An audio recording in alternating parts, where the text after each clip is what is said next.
Well, that was a quick thumb, even though there's nobody present. Oh, there's one. Hey, kid, what's going on? Hey, HME, how you doing, guys? Rolling in the chat, nice. I'm hanging out here at a donut shop observing the strange behavior of the locals.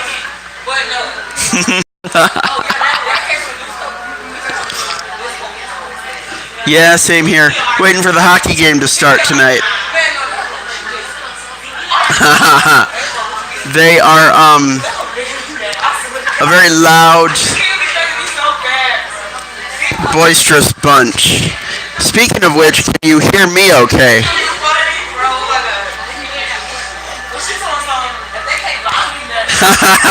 HME, you know what? Let me look. It's highly likely. Yes, it's very highly likely.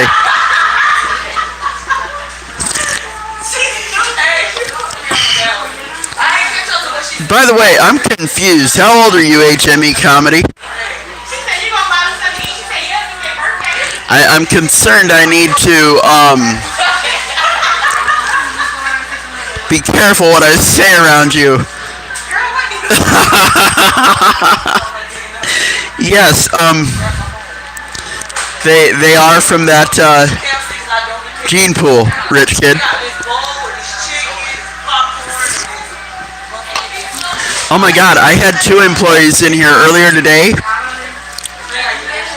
arguing about, where'd you put that hairbrush I use? Oh, well, I usually put it back by the donuts. What? That's not even sanitary. Who thinks of that?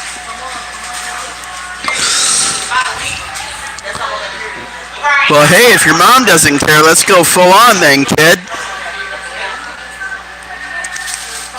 Yeah, I figured you were 12.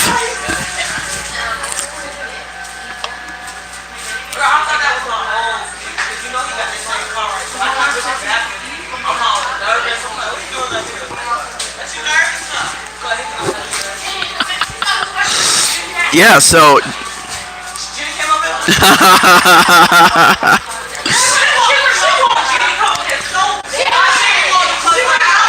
Yes, by the donuts. I have violated the donuts.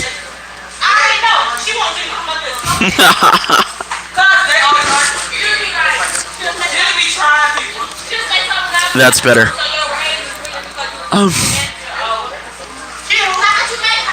Oh, I hit 100 subs today, which was nice. I don't know. Is that supposed to like mean something?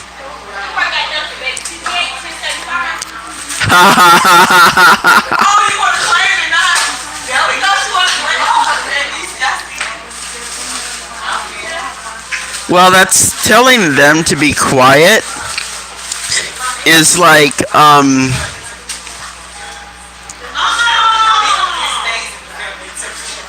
well, let's just say it doesn't work out well.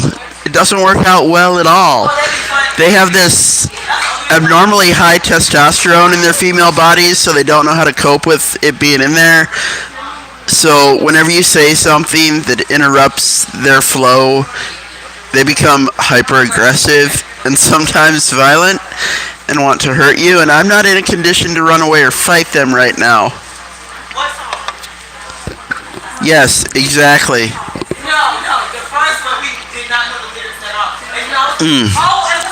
Oh, that's right. I need to shave today. This is getting too long.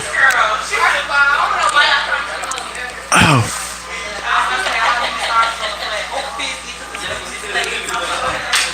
Oh.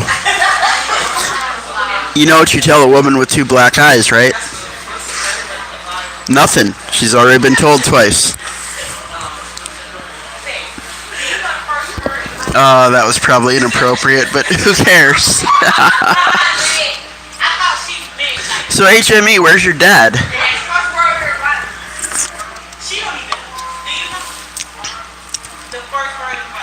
Oh yeah, rich kid, I hear you.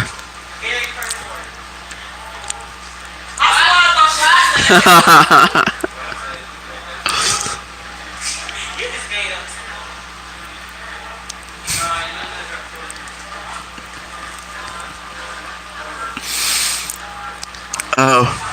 You know what? Being around low intelligence people is like being at the zoo. You don't want to get in the cage with them, but they're kind of fun to watch from a distance.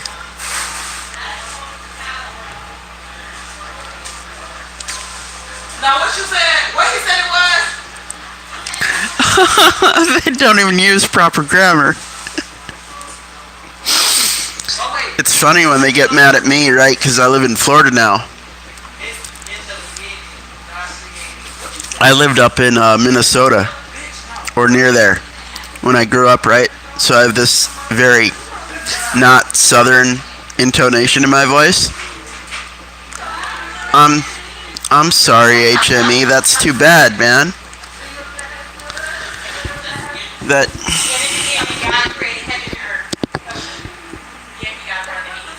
Yeah, I grew up in South Dakota in farmland where we're all Scandinavian and Slavic. So we all speak the way I do up there.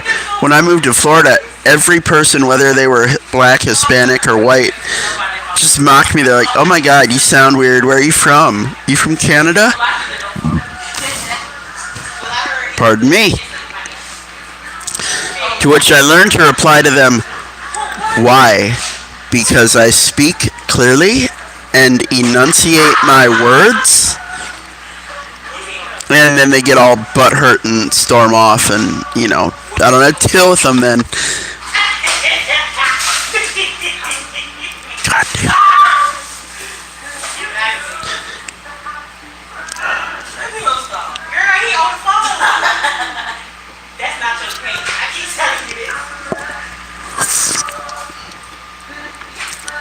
Someone was telling me the other day that apparently Coca-Cola does no longer have the acidic content to dissolve an iron nail in 24 hours. It did when I was a kid. That was a fun little experiment. You know what else was a fun experiment, though? Turning silly putty into C4. I did that at like 8 years old. I was bored, and there really weren't any laws. There were like 200 people in town. Nobody cared. Everybody had a huge backyard. You could blow shit up all you wanted. Nobody cared.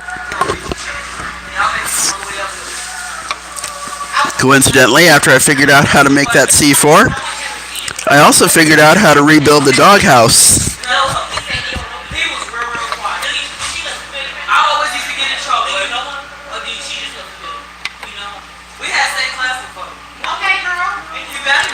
I hear you, rich kid. These whippersnappers now, like, they don't know the freedom they're missing.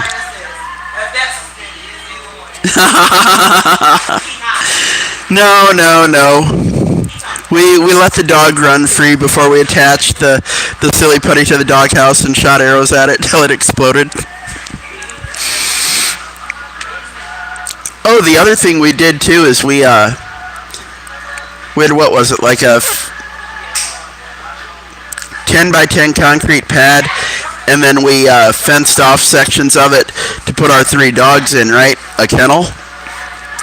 We had 2 females and a male. Well, the neighborhood dogs would come by and urinate on the females' cages and make our male angry, right? So I heard my parents on the phone with some of the neighbors one day. They're like, "Your dog is showing up to our house and beating up our dog, and you need to stop it." And so I listened to the conversation, found out what was going on, right? And me and the next door neighbor, who's like 6 years older than me, like, you know what? We can fix this. Remember, it's standard fencing, standard chain link. And then at the back of the concrete pad was housing for the dogs. So what we did is mounted, what was it? A battery from a combine on top of the housing, right? And then ran lines from that battery to the fencing and mounted plywood inside the fencing so our dogs wouldn't get hurt. But anytime a neighbor dog would try to pee on the kennel, they'd get an electrocution. They stopped real quick. Every once in a while, you'd be outside and you'd hear, Oh, we got another one. Oh my God. Whoa there, I forgot to call. I really hate you.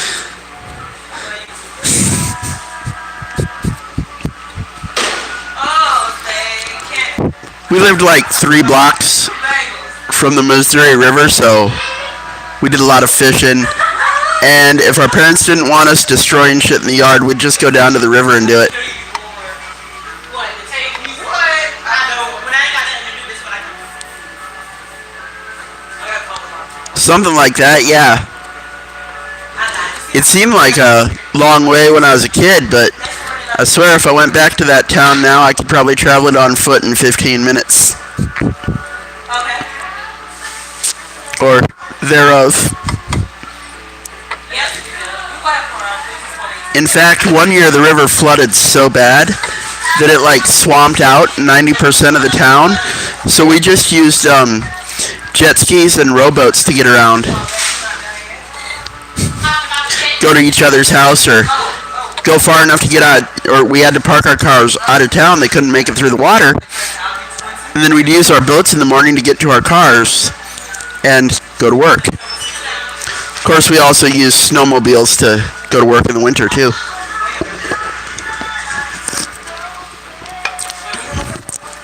And then there was that time I wanted to try deer hunting. But my father's like, you're too small, you're too sickly, you can't. Oh yeah? So I learned some stuff over the year till the next season and decided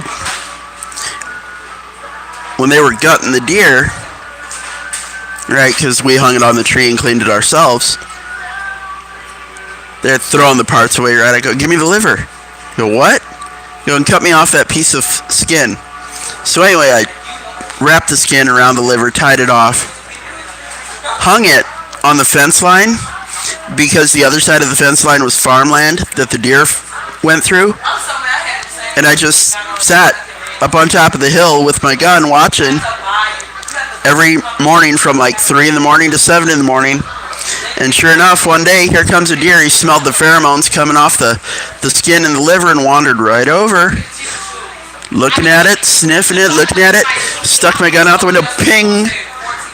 And of course, the gunshot woke up my mother, and she's screaming, oh my God, what happened? Where'd that come from?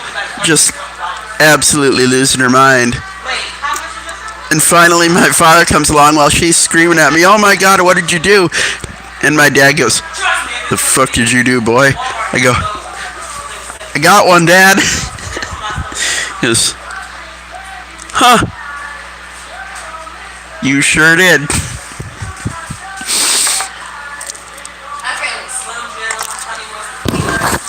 Who is the smartest among whom? I mean, and how do you define smart? I particularly don't define book smart as being smart. I define thinking on your feet and Einstein versus Darwin.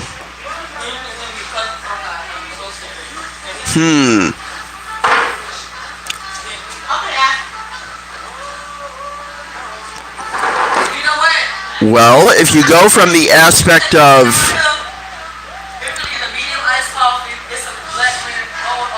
who's been more disproven in recent history, Einstein's theories have been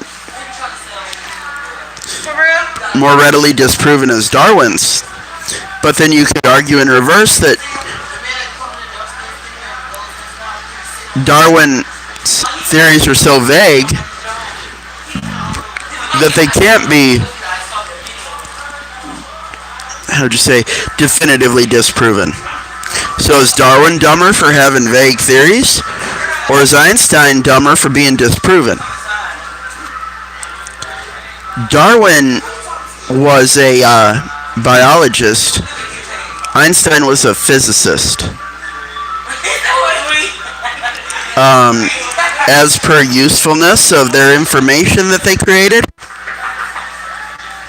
you could argue that Einstein's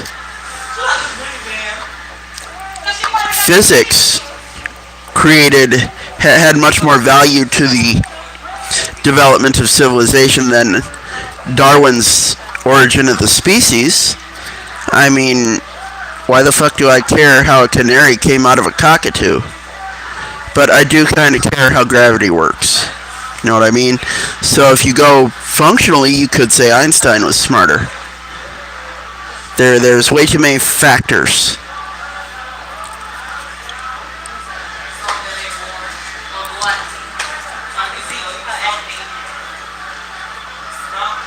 HME, did you watch my atomic math video?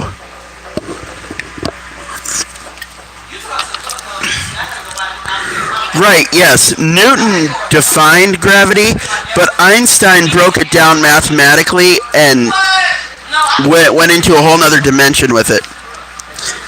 You might get a kick out of that, kid, if you like science.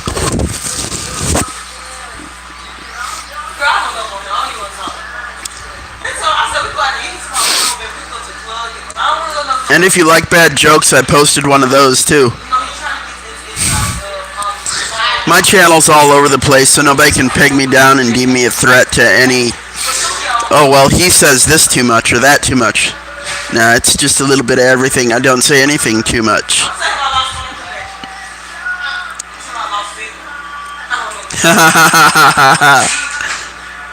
Well, depends on who you anger. You were trying really hard last night to get that blue wrench, weren't you, kid? Dude, you should go to, he doesn't do live streams very often, but go to Pinoid News. He gives everybody a blue wrench. It doesn't matter who you are. If you show up in the chat, he gives you a blue wrench. Which is kind of defeatist, because everybody has a blue wrench, nobody can do anything about it, about each other. Which is actually kind of the point. When you all have equal power, it's a free-for-all. And he's kind of that kind of person.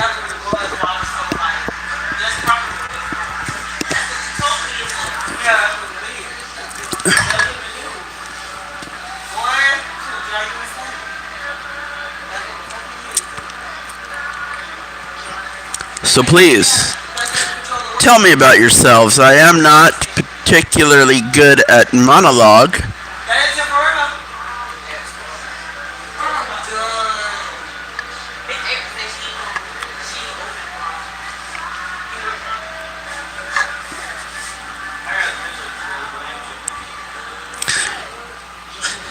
So let's see, who's in here right now? It looks like Rich Kid King Smith stepped in, HME stepped in, and Bill Mike is here.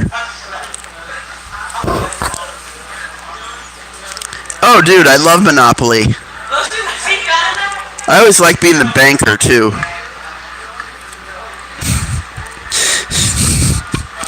When I got a little older, I started charging people interest and, like, running it like a real bank.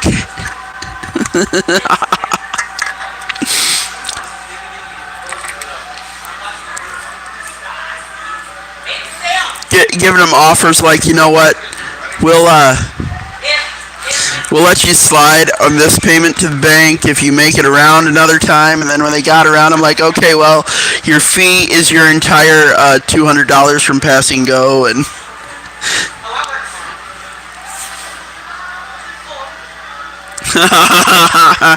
oh, you got banker in your blood then, huh, HME comedy? I'm not stealing money. I'm just using it temporarily because you're not using it right now. Don't worry, I'll put it back when I'm done and then you can use it.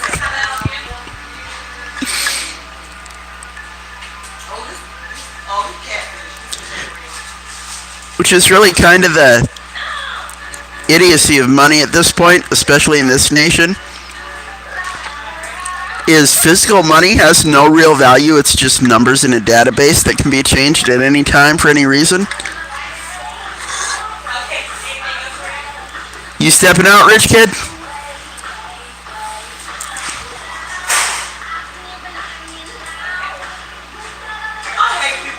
Alright, bro. Catch you later. Exactly, HME. Now you're getting it.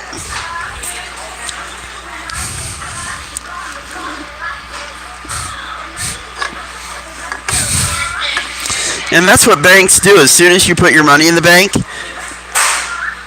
they take it, flip it, switch it, turn it, invest it, divest it while you're not using it. Alright, man. We'll see you in R5 stream tonight if you show up.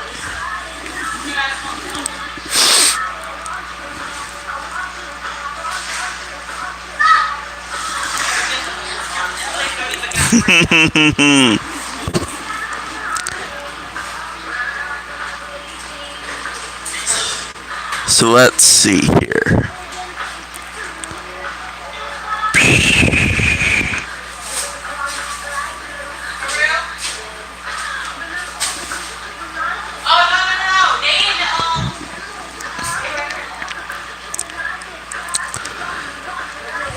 I like R5's vibe. I do. It's nice. It's mellow. It's clean. I was in Psycho Ghost Trackers this morning and yesterday. He's pretty cool too. But yeah. As of right now, R5 Adventures is a solid stream. I like them.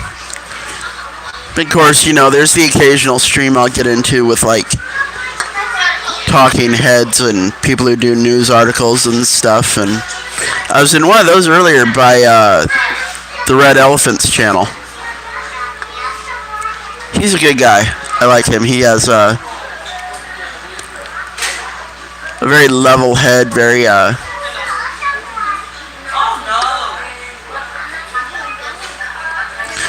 yeah?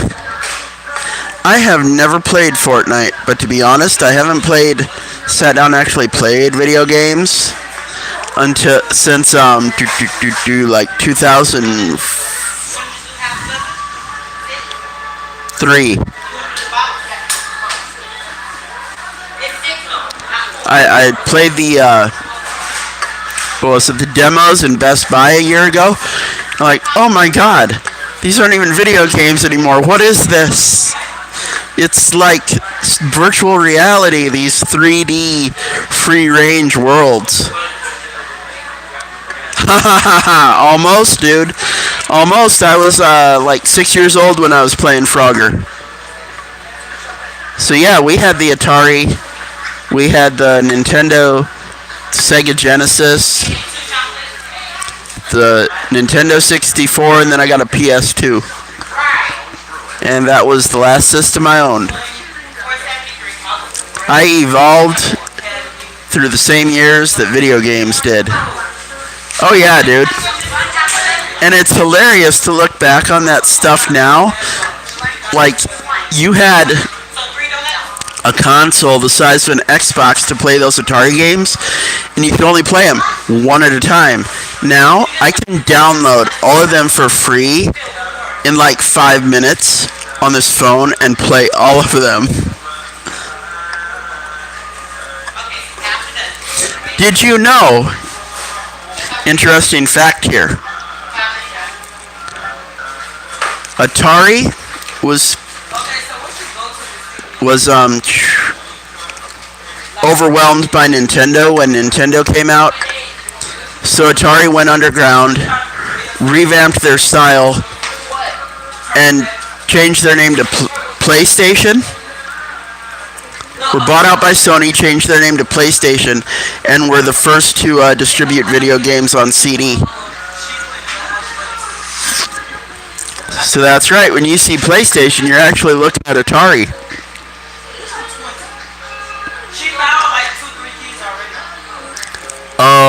Oh, I just thought of a really, really bad pop culture reference.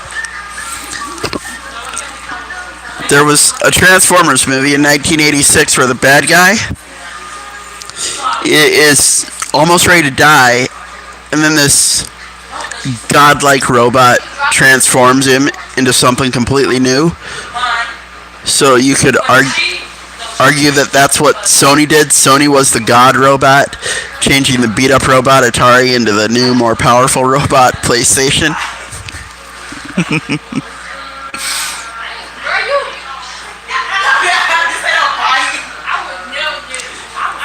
So,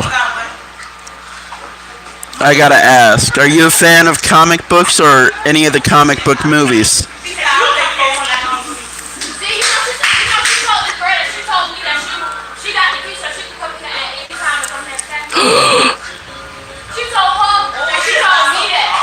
Awesome. Have you seen Captain Marvel yet? You should have been part of the group chat one day. You was in that group chat, we was arguing, right?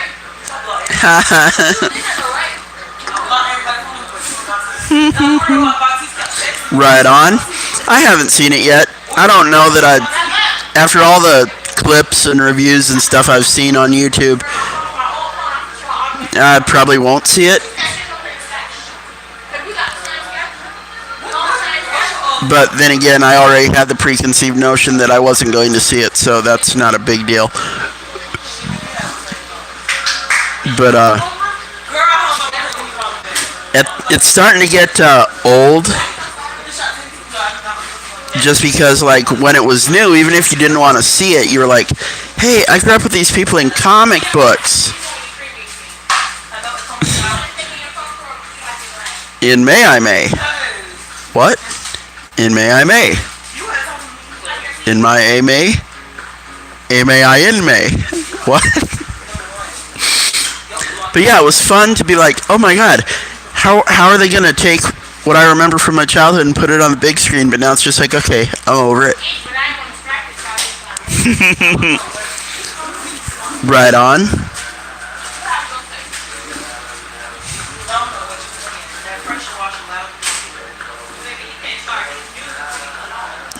I think you're in what then? 5th grade? 6th grade, somewhere in there? What kind of science are they teaching you now? He came one night and bought me 2 big pizza special skills. You was with me, wasn't you?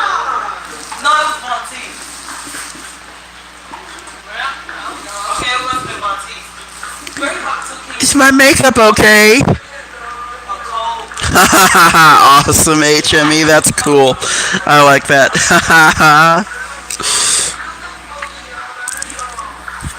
I actually, what did I do? Oh, right. I bought like a $200, oh, wow. Right on. So you're about ready for high school.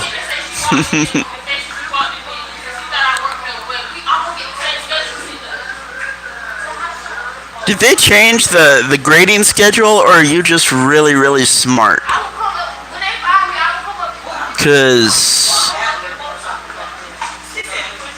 when I was in school, 8th grade was for like 14-year-olds.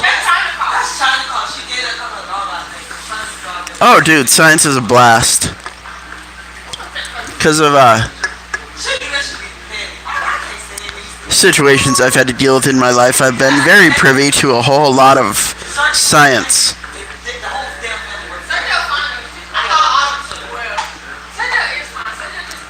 Some I wouldn't recommend, but oh, here's a fun one. But make sure you take the necessary precautions. Get some dry ice. Not a lot, but you take a chunk of dry ice and throw it into boiling cooking oil. The dry ice will evaporate and expand so fast that it causes an explosion, throwing the oil everywhere, causing it to ignite. It's best if you have like a backyard or a parking lot to do this in, with, you know, people out of the splash zone.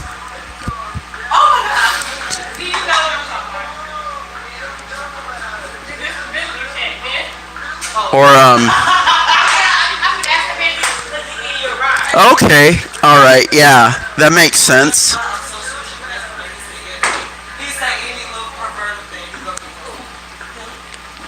Yeah.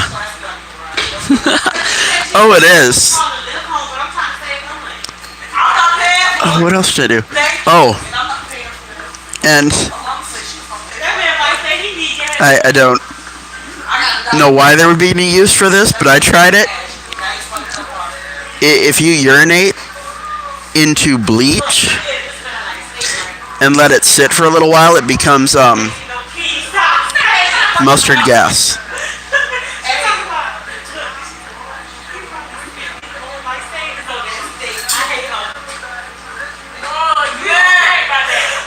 I believe it. Yep. I remember when I was your age, I just looked around at the kids like me, like, why am I surrounded with all these children? This is really just ineffective.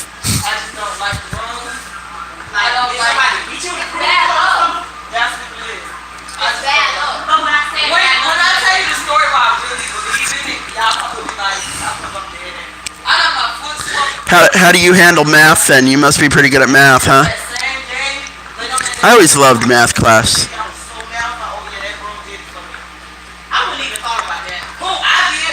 In fact, I went to school for accounting and study physics and quantum physics as a hobby.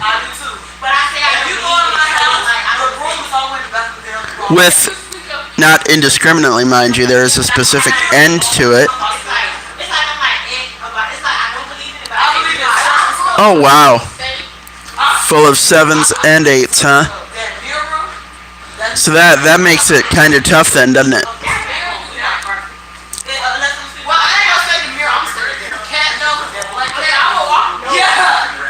Yeah, I always did better with the older kids.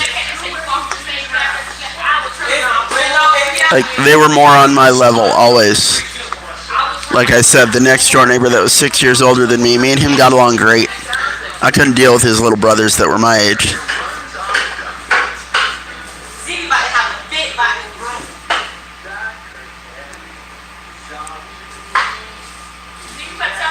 Nice. Yep.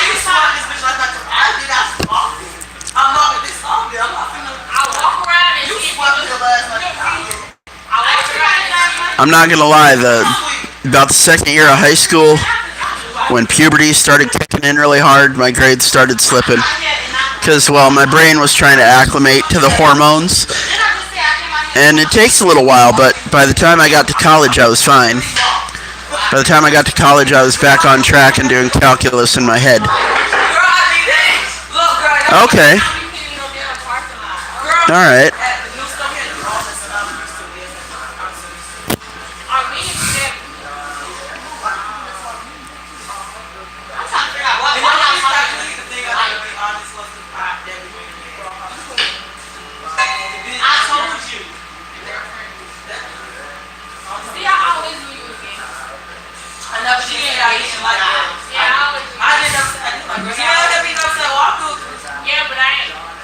Yep, way smarter kids.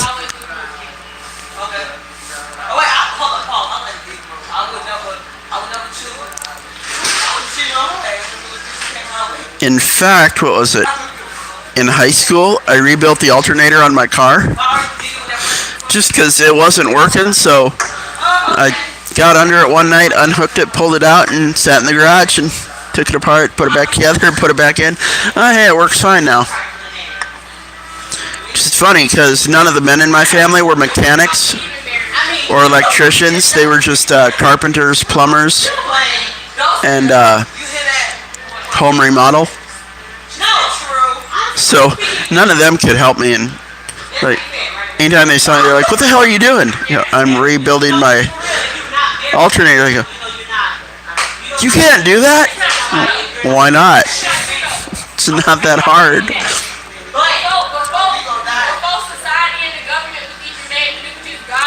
That's the other thing too I want to look into. I forgot about.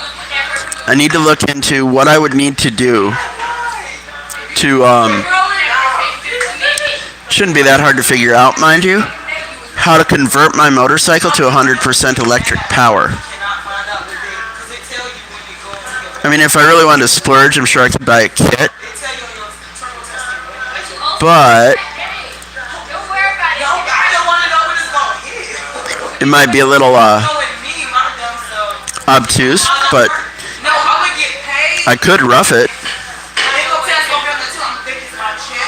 Because my check's gonna be small. Like, my check's gonna be like 1, 2. Yeah, here in the United States, they purposely hire low intelligence people to be police. But I gotta buy a car. That's what It's really, really shitty because dumb people's morality and judgment is based on their feelings, not logic, not reason, not the greater good. And so when you hire a bunch of morons to be cops, they just turn into street thugs with a badge that harass the shit out of everybody. So it's not a party. I had a call break. I spent the whole middle text. Look, you moving your feet. Cause I got a room. Oh yeah, dude. Exactly. Yep. They are the strong men for the mafia that is the government, the local government, the municipality. We need more money. There's not enough tax revenue. Sick the boys on them. What did I do wrong? What did I do wrong, officer? Nothing, but if you keep talking, I'll give you another ticket. What? Exactly. What? Where did I see that line today about good ideas don't need to be enforced? Which to a point that's true, but just because it's a good idea doesn't mean doesn't mean everybody's going to comprehend that it is. Some people can't think beyond their own nose. And that amazes me, the number of times I get into conversations with people where I say something and they just completely fall off the cliff because the only perspective they have is right in front of their face. Their immediate emotional reaction, they can't acknowledge that, set it aside, and then project in multiple directions long term. It's really terrifying. And then to realize these people are things like doctors, police officers.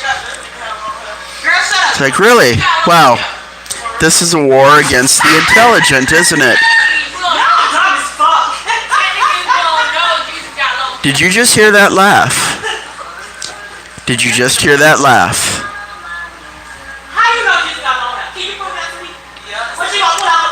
If you did hear that laugh, for the record, that's what they call chimping out.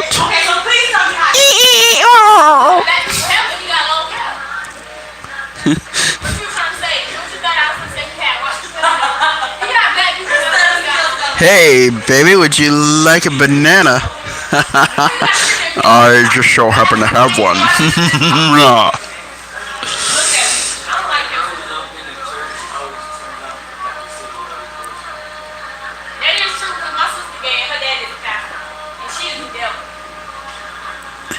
That's awesome, HME comedy. It's nice to know somebody does. Cause yeah, you guys are a very small like island nation, so you don't have the breathing room for people to screw up.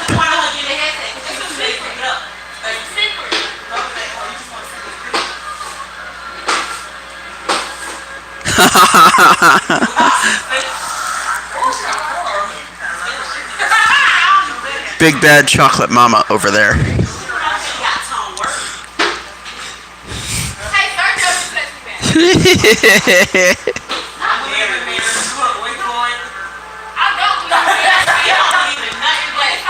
But see, here's the thing, dude, is they're this way everywhere. Like, it doesn't matter the situation. They're the loudest, most boisterous, obnoxious, inconsiderate people in the room. Every time. And 99 times out of 100, they're the ones that have their smart device on full blast with no headphones so that everybody can hear it. And I actually called out a guy one day at the clinic. Now, mind you, Jar Jar Binks, nice call, HME comedy.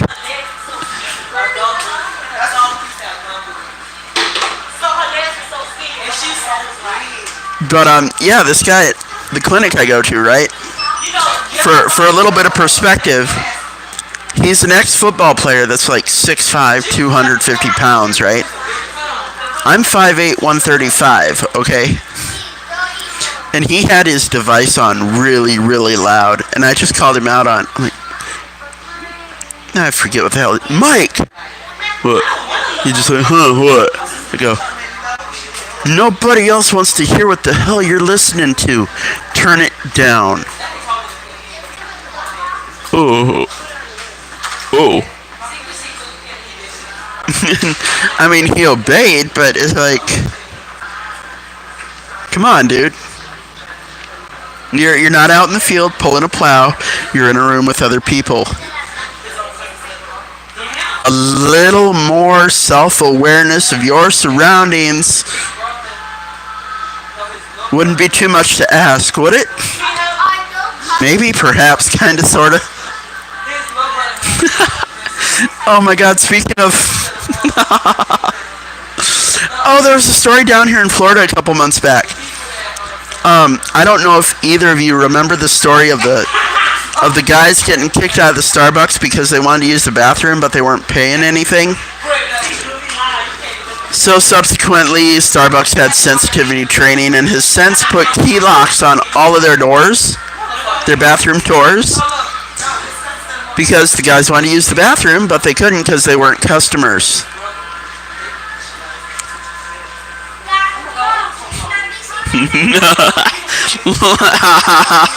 Bill Mike. Oh my god, that's great, dude. I'm gonna screen cap that later. I love it. And yeah, HME comedy, if you're a smart kid, all you see are dumb kids around you. Especially the little girls. Because that's their job. But yeah, down here in Florida, the one of the grocery store chains decided to do that too, where they're like, you can't use the bathroom unless you're a customer. And some totally trashed out white woman came into the grocery store and tries to use the bathroom, and it's locked, and the manager comes by, he's like, you can't use the bathroom unless you're a customer. And she's like, I can't hold it any longer. And she just copped a squat right there and dropped the hot deuce right in the middle of the aisle. Like, you know what, that is disgusting, but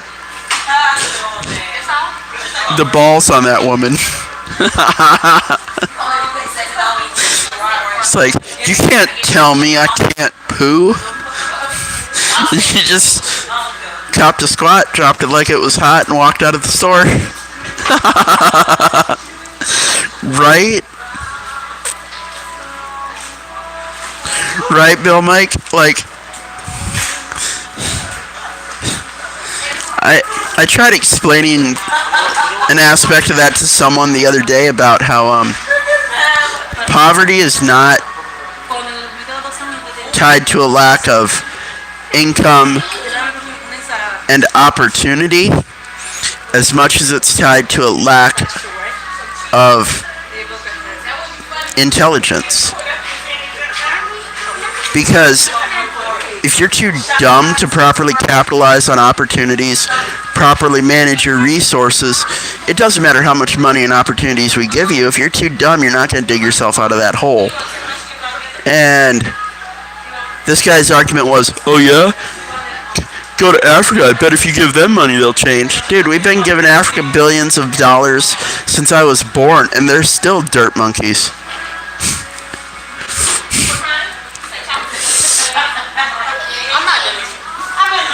Exactly, HME. Yep. Like I said, it's people who are too dumb to see beyond their own carnal and emotional immediate urges. And then they wonder why, you know, like my parents, they'd blow their whole paycheck at the casino and then wonder why they didn't have money later in the week to go grocery shopping. And it's like, you can't think 3 days ahead?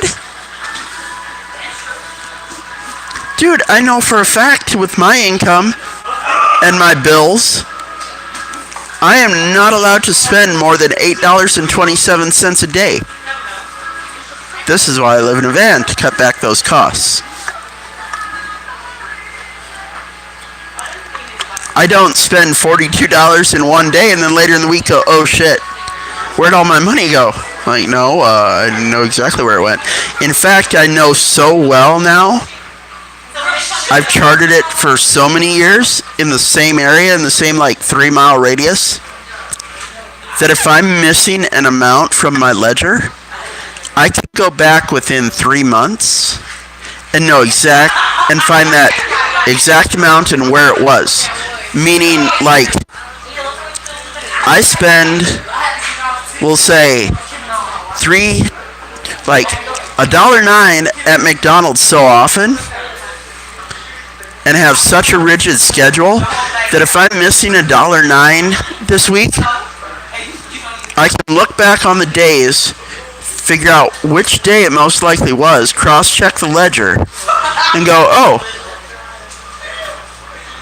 well, it can only be McDonald's, and it's got to be this day at approximately this time.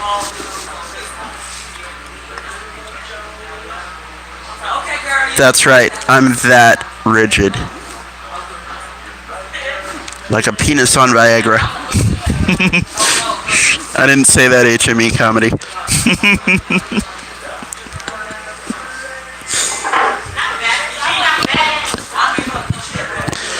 Which reminds me of a couple lesbian jokes. What is a lesbian's favorite part of the county fair? The pie eating contest.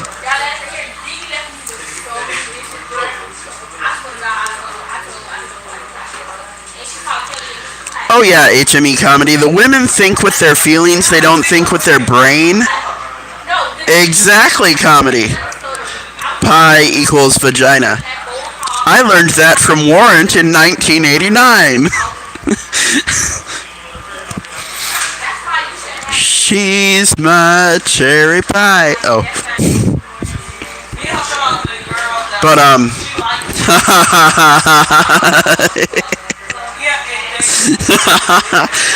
oh, and then the other one.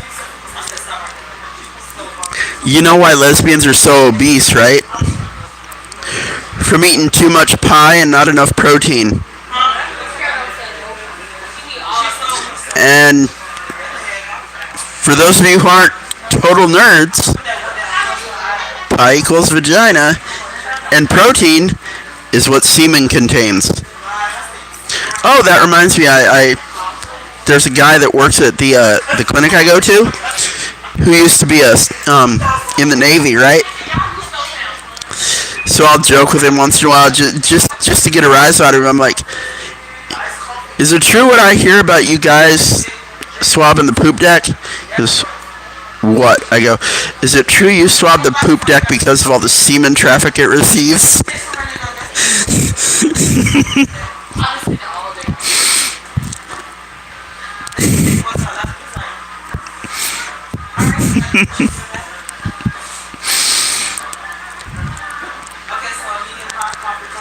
Yes, I'm the man of 1,001 jokes.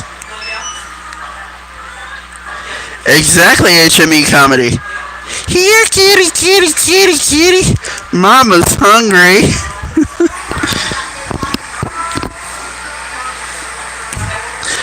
I've often found that amusing too, that lesbians and spinsters have an army of dildos and an army of cats.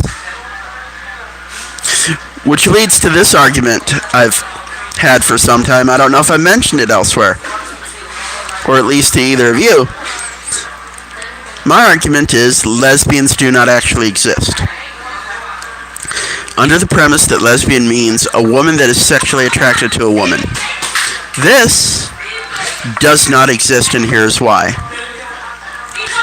If lesbians were really attracted to women, they would not have an army of artificial male genitalia at their disposal.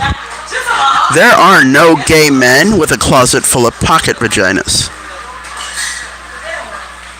Lesbians are just a cry for help.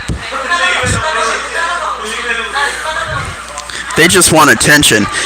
And if you get a broad drunk enough, or if she wants you bad enough, you go, hey, do you like women? She'll go, absolutely, I've been a lesbian for years.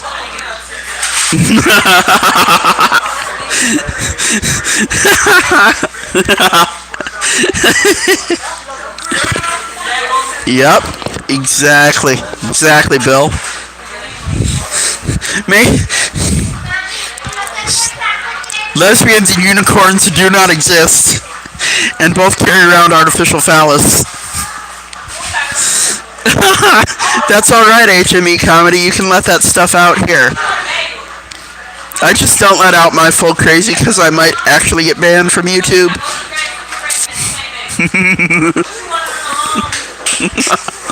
What did I say to someone the other night? Oh, they were talking about wearing an eye patch to stand out in a crowd. I'm like, you should wear that eye patch on your crotch. What's that eye patch for? My one eye I can't see out of.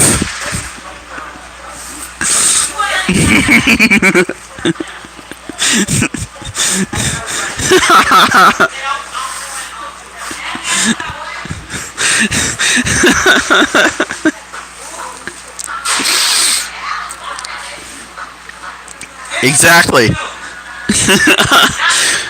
Good old codpiece like the Scots used to wear with their kilts, right? Looked like a mini frying pan hanging in front.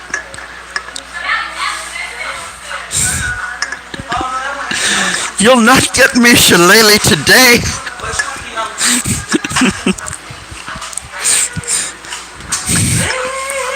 Okay. What's it called?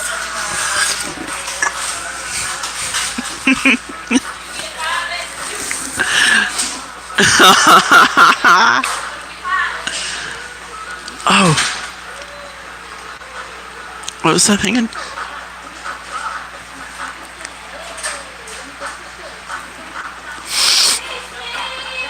What? Let me see what. I don't even care what time it is. I'll watch the hockey game later.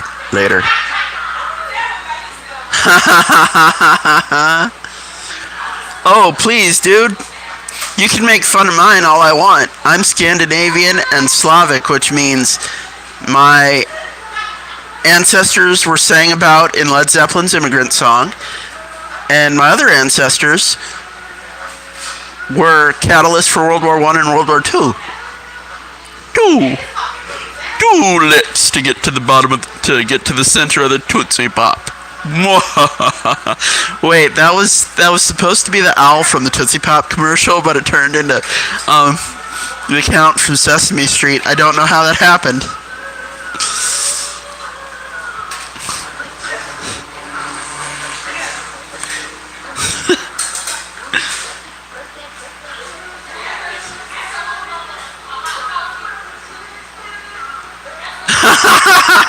Bill Mike, that's great.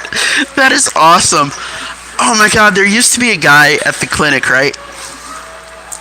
That I had no sympathy for. This is gonna get really hard really fast, okay? That's what I told her last night. But no, right, so he ate his way to diabetes, right? And so every time he went to the doctor's like, you need to change your diet and exercise habits or you're going to get diabetes. He got diabetes. The doctor said, if you don't change your diet and exercise habits, you're going to have kidney failure. He got kidney failure. Doctor said, if you don't stop your diet and eating habits, you're going to go blind. He continued eating that way till he went blind. And then he still continued eating that way. So whenever he pissed and moaned about being blind, I railed on him like ruthlessly. I really did. Like, right, he had the blind guy walking cane, and he couldn't see me, so I changed my voice and I was standing behind him, like, and I pretended to be a cop. And I'm like, sir, I need to see your license and registration. He guy shakes. He's like, what? I go, I need to see your license and registration. What did I do? I go, sir, you're not walking a straight line. I need you to take the breathalyzer. He goes, I'm not drunk, I'm blind. I go, no, you're not. I saw you get out of the driver's side of that SUV. He like freaked out.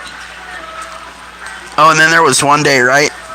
The nurse and I the nurse was taking care of me and he was across from me. She was taking care of him, right?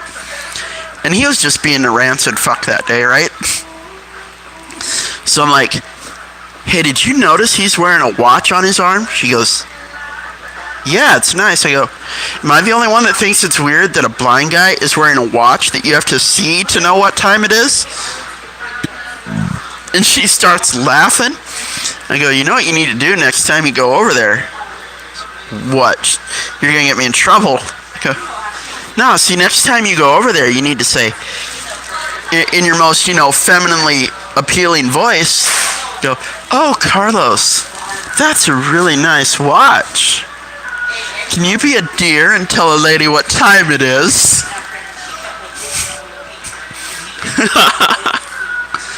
And then, the other one where, another day where he was being a bit cantankerous.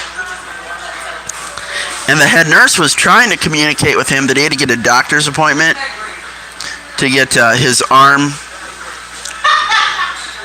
evaluated for a dialysis access. And he wasn't listening.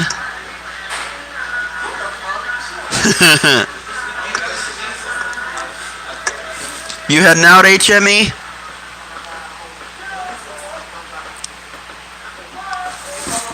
But yeah, so right, he's not listening to the nurse, and finally the girl taking care of me hollers at him. Carlos, he goes, what? What do you want? She goes, they want to cut off your arm. And the other girl working there next to us goes, oh my God, that's horrible. Why would you say that? And me and the other girl looked at each other, and I go, oh, come on, he's blind. It's not like he's going to look down and notice it's missing. And unfortunately, the three of us cracked up so hard, so loud.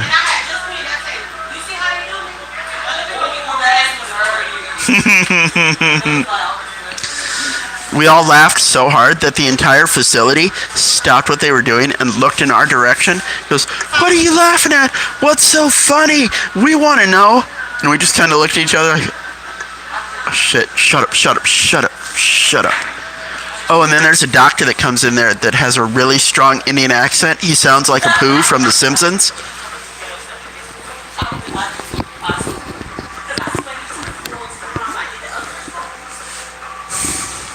So the doctor that sounds like Apu from The Simpsons, right?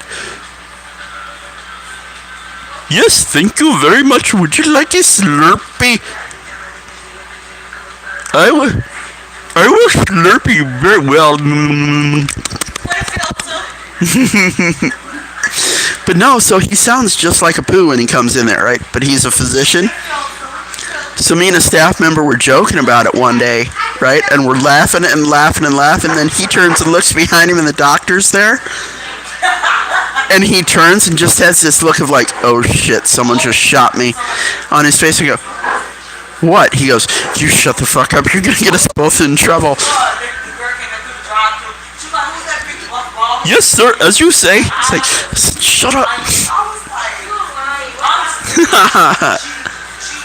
I'm not gay either. I am actually very, very melancholy, and I do not enjoy man bits unless they're my own. That's an interesting notion, too.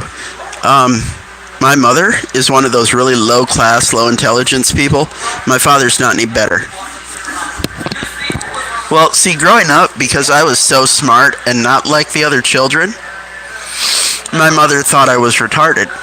Then when I got to be a teenager and was too smart to be interested in girls, she thought I was faggot. Now, for all intents and purposes, my older brother is one, and that pleases her to the ends of the earth. So, of course, she's going to be like, oh, I could have another one? The difference is,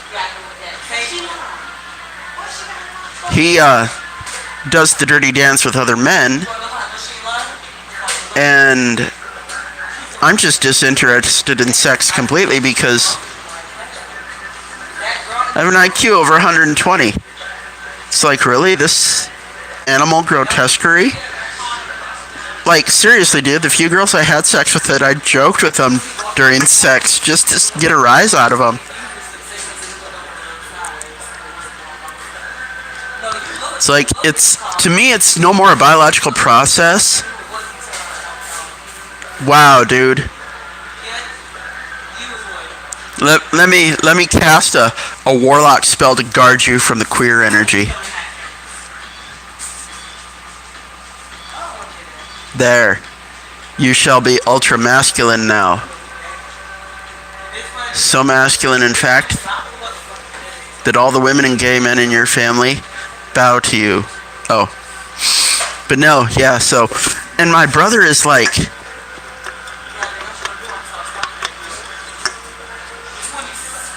What do I mean?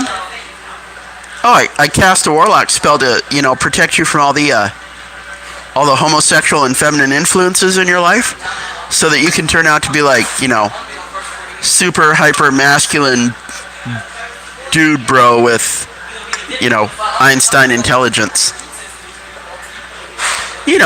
Like Professor Hulk.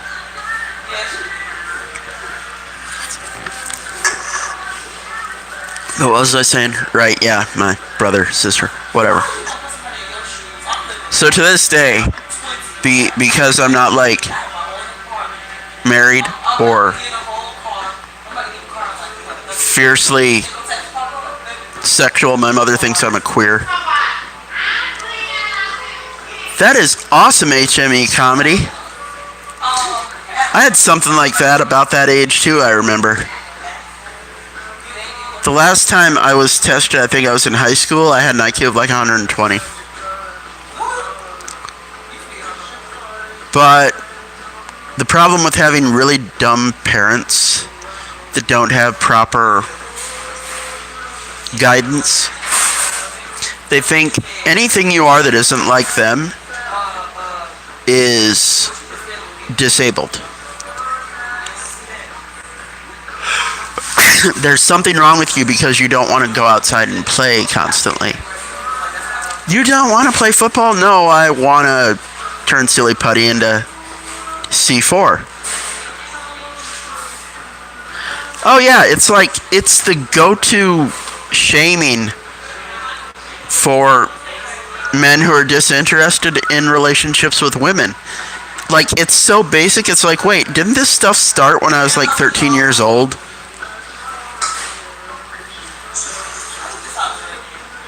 Alright, dude. Dream the lizard.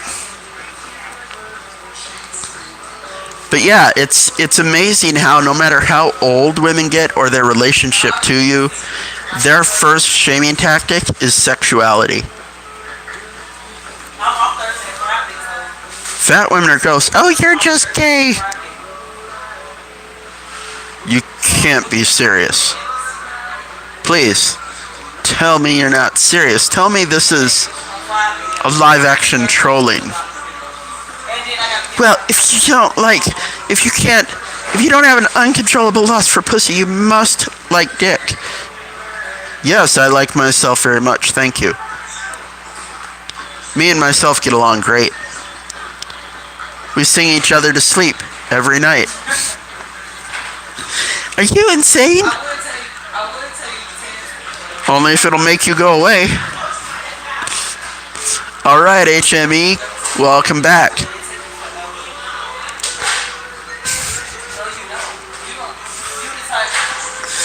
But, no, what was I thinking? Oh, that reminds me of another joke about, but I'll get to that in a second. Me and a guy were sitting talking about physically attractive women, right? What we found physically attractive. And he pointed one out to me where he's like, dude, I would smash that in a heartbeat. Like, really? He goes, yeah, dude, that's just the kind of ass I want. And I'm just looking at it, and it's like 2 hams stuffed in the back of her jeans, but made of ballistics gel. Just jiggling and huge and gross, and it's like, you can't possibly find that attractive. Oh my god. Like, I don't even understand that. And so, into the joke, Bill Michael, get this one. You know the lumpy stuff the women get on their fat that's called cellulite? You know that's not actually cellulite. No. That lumpiness is there because they like it rough, And those aren't lumps. That's not cellulite. They're knuckle divots. Hit me harder, Daddy. Oh, that was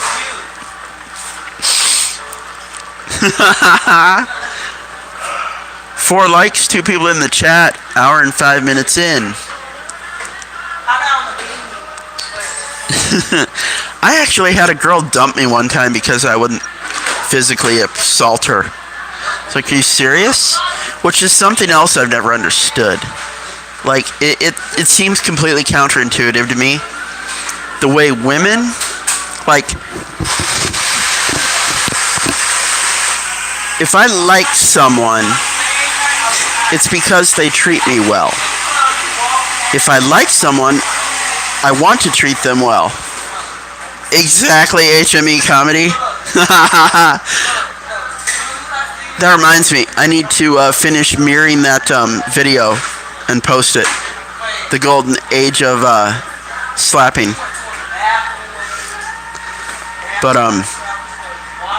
damn it, kid, you made me lose my train of thought. It completely derailed, and because of you, all the passengers died. All the passengers on my train of thought died because you derailed it. Don't apologize to me. Apologize to their families. A moment of silence. Okay, that's good.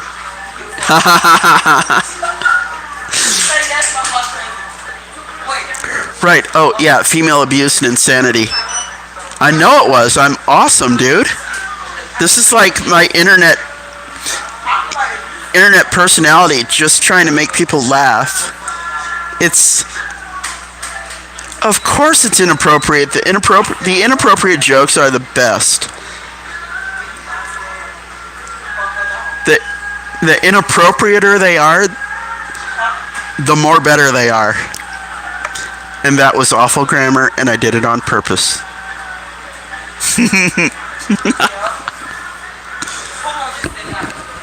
But right, the way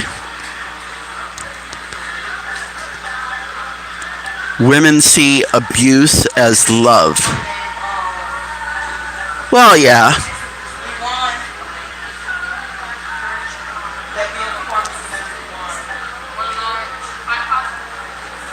Speaking of getting your mouth getting you in trouble, that got me in trouble with the cops when I was about 20 years old. I couldn't find my insurance when they pulled me over. It was a sobriety check. And I was 3 blocks from home. Okay? Less than a mile. Like, I can see my house from here. They're like, well, we can't let you drive if you don't provide proof of insurance. Hey, Stamp of Beauty, how you doing? Good to see you in here. You've showed up just in time. So, karma, what karma? Karma walked out on me a long time ago, dude.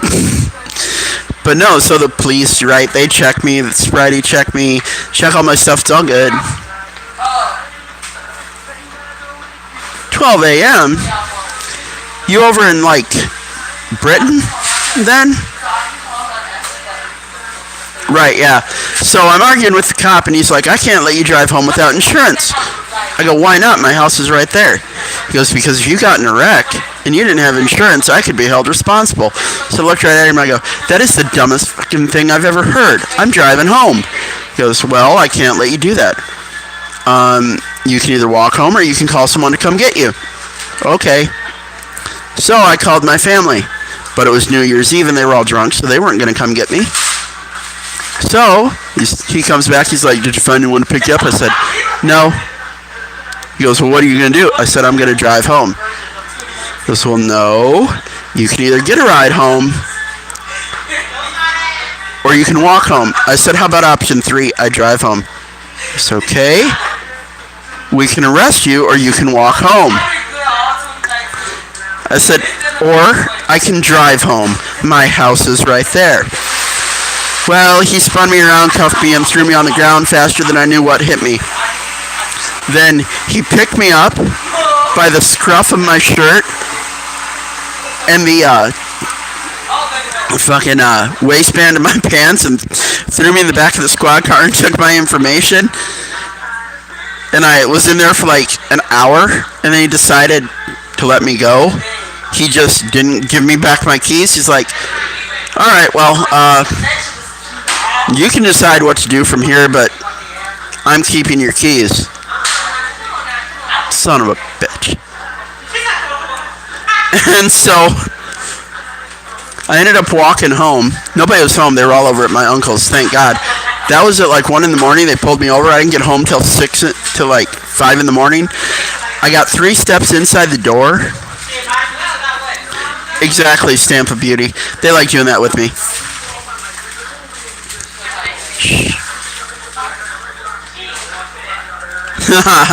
Because they are, they're all on power trips down here.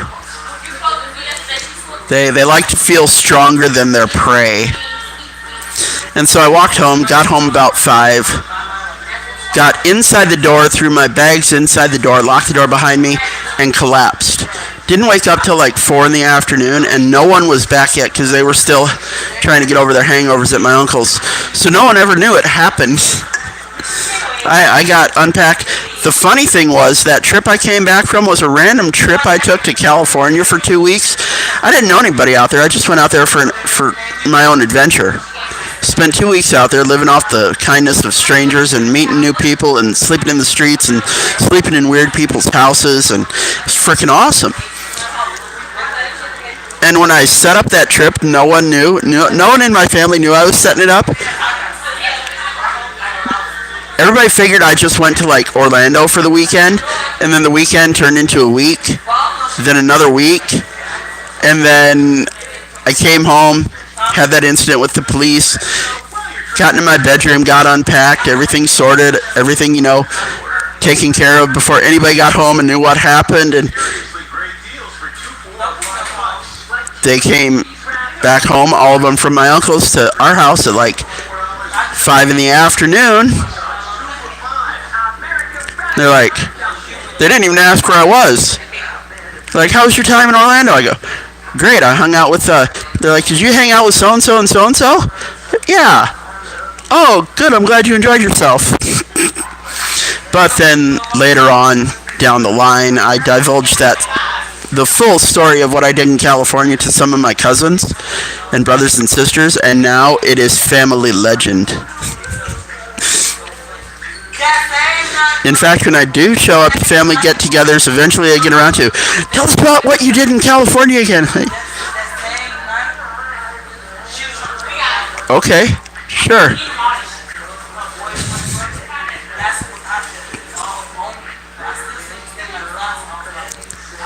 It was epic. I'm glad I did that at the time in my life that I did. Of course, then there was that point about, what was that? It wasn't many years later. I wore my hair like this, the goatee and the head shaved. And we were living in South Dakota at the time, and it was the middle of winter. So I had my combat boots on, my heavy jeans, my long black trench coat, my skull cap, rocking this beard, and had to go through the airport. I was stopped at the baggage check and detained for about 30 minutes in South Dakota. I was flying down to Tampa to find a place to live to move back down here. When I went to Tampa General Airport to fly back to South Dakota, I again was detained for my unsavory clothing.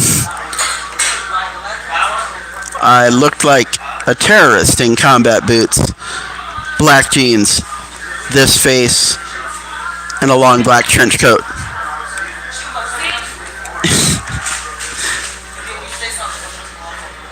In fact, when I was leaving Tampa, they actually took me in the other room and strip searched me. And that was kind of fun because one of the security guards was abroad. It's like, I can't help it, it's cold in here. Yep, they sure did.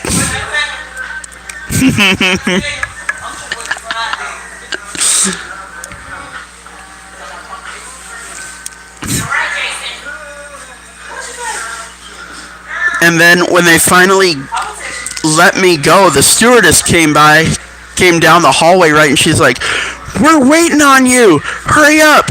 Well, I already had a bum ankle because of the motorcycle wreck I had earlier that year. Exactly, Bill. The trench coat. You know what though? I'm sure the haircut and the beard didn't help either, and the kind of just like permanent scowl I have on my face since like I was 2 years old. But what was I saying about criminals? Oh, they asked me basic questions like, "Where are you going? Why are you going there?" Nothing too intrusive. Of course, what was it? It was like 6 months before George Jr. got elected to the presidency, when him and Al Gore were against each other. The internet was young and fresh and new, and so was I at only about 18 years old. So, the rumor was going around that everything you did on the internet was being watched. So me and my friends would make jokes to that and be like, "Dude, this is boring. Do you want to give the watchers something worth watching?" So one day, I lit up what was it? An AOL instant message between me and another friend about, I swear to God, I'm going to do bad things if George Bush gets elected. And guess what? I got followed around that little town by a black unmarked car for the next week.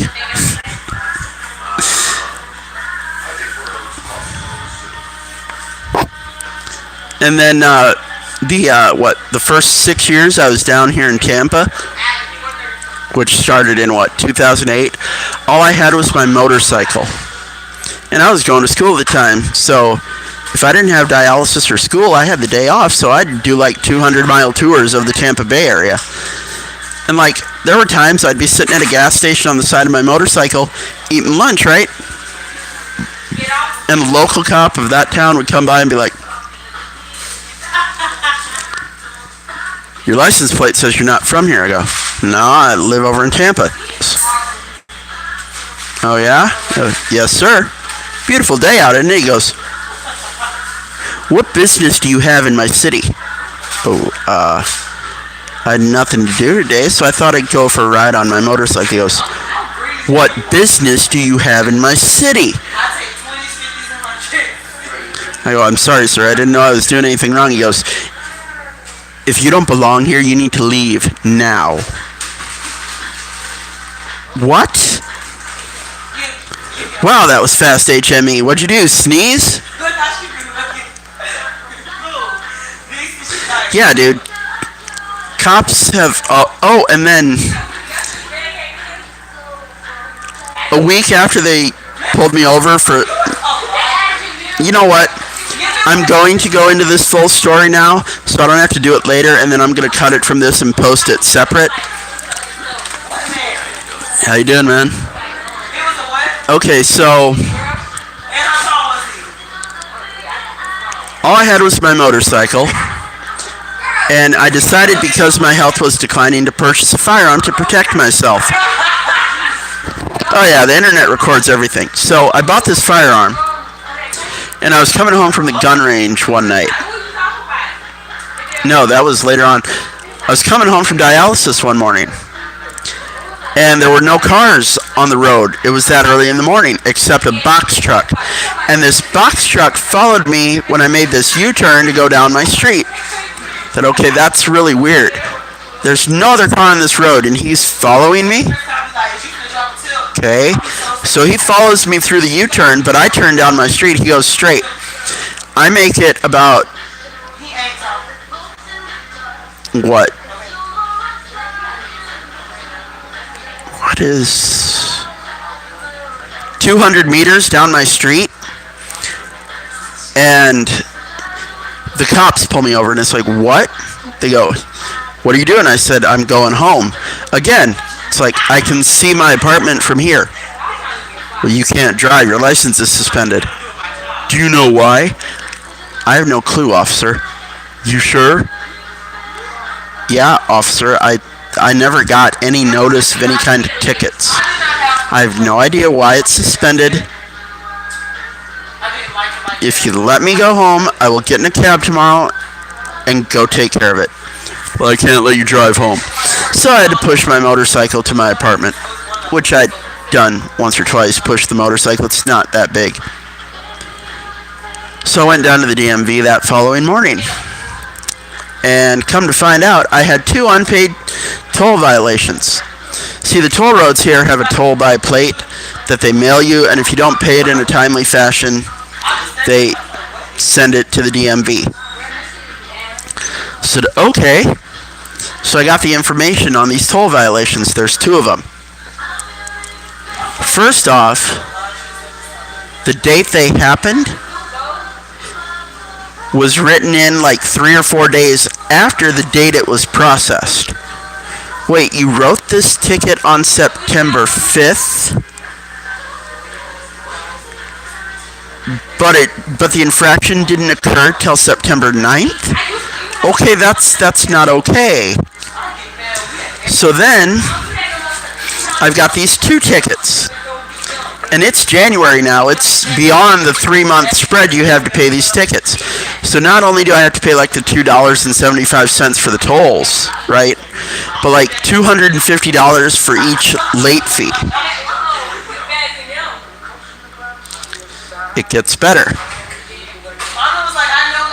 I checked, so at this point, I've got to pay a total of $200 in fees and stuff to reinstate my license. I've got to pay $100. Keep up on this math, kids. $100 to reprint my license. Or I'm sorry. Yeah. Another. What is it? Fuck. I lost track. But like, before I could even pay the tickets. Oh yeah. For the actual fee of the fee of the suspension, that was another $100. So like, just getting my license back was like $400. Okay.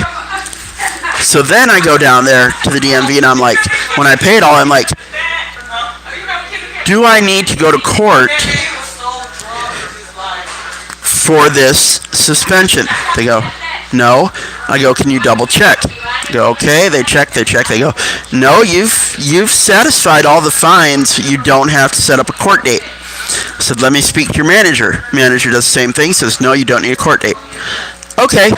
So I go get a lawyer because the tickets, I did my research, and there is no physical probability of me being on those toll roads at that time of day on those dates because I was at the clinic getting my blood cleaned via dialysis. So I get all the paperwork together and go to a lawyer. I pay him $1,500 up front. At this point, I'm down $2,000. The lawyer, I'm hoping, okay, if he can overturn these toll tickets, he can overturn the suspension and get that off my record too and get my money back and, all that shit. You know what he did? He took my money and came back to me and goes, oh, well, I couldn't overturn the toll tickets, but I did get them reduced. Instead of having to pay $800 in fines, you only have to pay $300. What? So now I'm down $800. A month later, I get pulled over by the cops again, coming back from the gun range. This time, it's about 10 at night, pitch black out. They block me on my motorcycle in a parking lot that only has one way in or out. And they have the tow truck blocking the entrance exit. And about half a dozen cops swarm my motorcycle. They're like, what are you doing out here? That's a really nice motorcycle. Yeah? What do you want? They go, you don't know? No, sir, that's why I asked. I'm unfamiliar with why you stopped me. Oh, really? You don't know your license is suspended? Wait, what? Don't pretend like you don't know. What? We need to search your vehicle. I had a backpack on the gas tank and 2 saddlebags. Now, mind you, I had my gun stowed perfectly legally, and that angered them. Because, see, they knew it was stowed legally, but they kept me in the back of the cop car for 3.5 hours, searching my entire life's record over and over and over and over and over, looking for a felony so they could grind me for having the gun. They couldn't. So, they took my motorcycle to impound and threw me in jail for the weekend. When they arraigned us on Monday morning, that was my second suspension. It should have been $1,000 bail. The Hispanic guy, the illegal immigrant that didn't speak English, 2 seats down from me, it was his 8th time of driving without a license. His fee should have been about $7,000. Okay? Well, they split the difference. They gave him a one-time fee and me a 4-time fee. So instead of him being charged $7,000, he got charged $500. Instead of me getting charged $1,000, I got charged $2,000. So now I'm up to about $3,000 in the hole because of this bullshit. So I get out of jail. I go get my motorcycle out of impound. That's another $250. $3,250. I'm informed I need to set up a court date after I get out of jail. Okay, I set up the court date. I show up to the court date, and I kindly ask the judge, I go, I've satisfied, exactly, I've satisfied every aspect of what I've done wrong. I don't understand why I'm here. Well, he couldn't answer me, and so he turns, he goes, and what does the court decide for this one? They're like, $450 in court fees? What? So what were we at? $3,250 and $450? That's $3,700 at this point. My credit card is almost maxed out. And I don't have a gun anymore because, see, when they arrested me in that parking lot, they took all my property and put it in the hold at the jail. Well, they gave me back everything except my gun and my ammo. I spent 2 weeks having them run me around about, oh, well, we don't store that stuff here. You have to go to this building. So I'd go to that building. Oh, we don't do that here. You gotta go to this building. Finally, I found the building it was at, right? And I had paperwork from my lawyer, signed by the judge, giving an inventoried list of my property to give back to me. It included my firearm and ammo. I took it to the holding office, the proper one, where they're like, took my information. They're like, oh yeah, we have your property here. I go, okay, well, here's documentation from the judge assuring I can have it back. They go, okay. And they're typing shit on the computer. I go, can you give me an estimate of how long it'll be before I can pick it up? They go, oh, 6 to 8 months. 6 to 8 months? I'm like, can you explain to me why that is? They go, oh, yeah, we need to do a thorough background check and have time to build a case against you. On what? Legally owning and storing a firearm?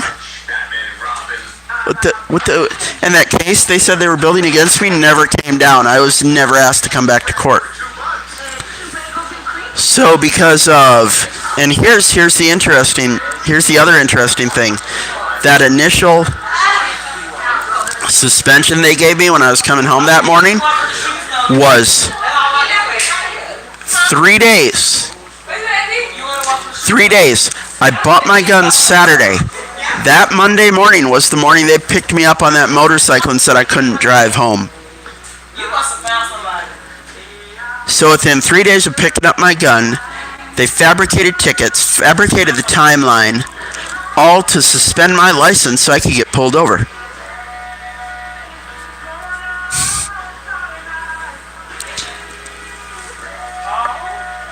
So I ended up maxing out my credit card. Thank God I had it, or I wouldn't have been able to afford any of that. The one thing I did do after I realized I wasn't getting my gun back is I filed it stolen. That's right. I filed a stolen property report with the police with all my guns information so that, just in case cop decided to use it as a throwaway, use it as a dirty weapon, they'd have record that I listed it stolen well before that happened. And, about a week after all that bullshit, I was going through that same part of the city to see a friend on my motorcycle, and some cops followed me till they could think of something to make up and pull me over. And then on my motorcycle, these two cops get out of their car, and they flank me, one on either side, right? And I've got both my hands up, the engine's off.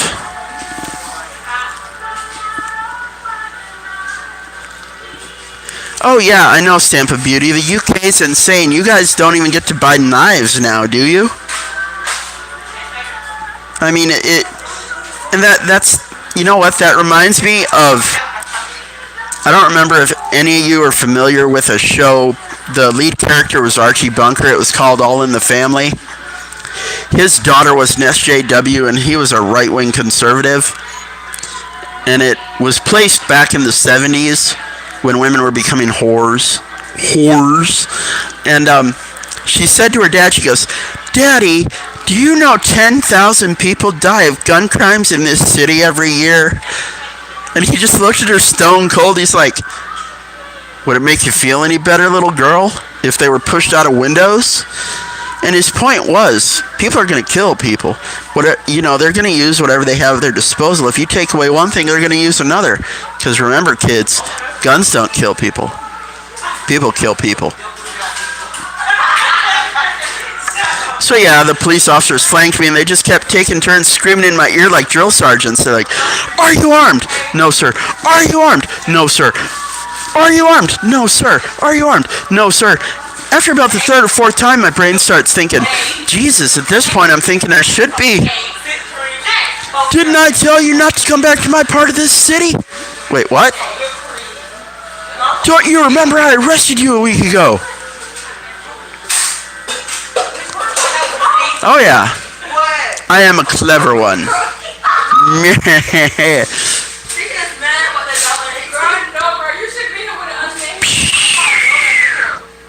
Sometimes too smart for my own good. I find it's off-putting to the low-intelligence civilian class that I have to live amongst because of my health and low income.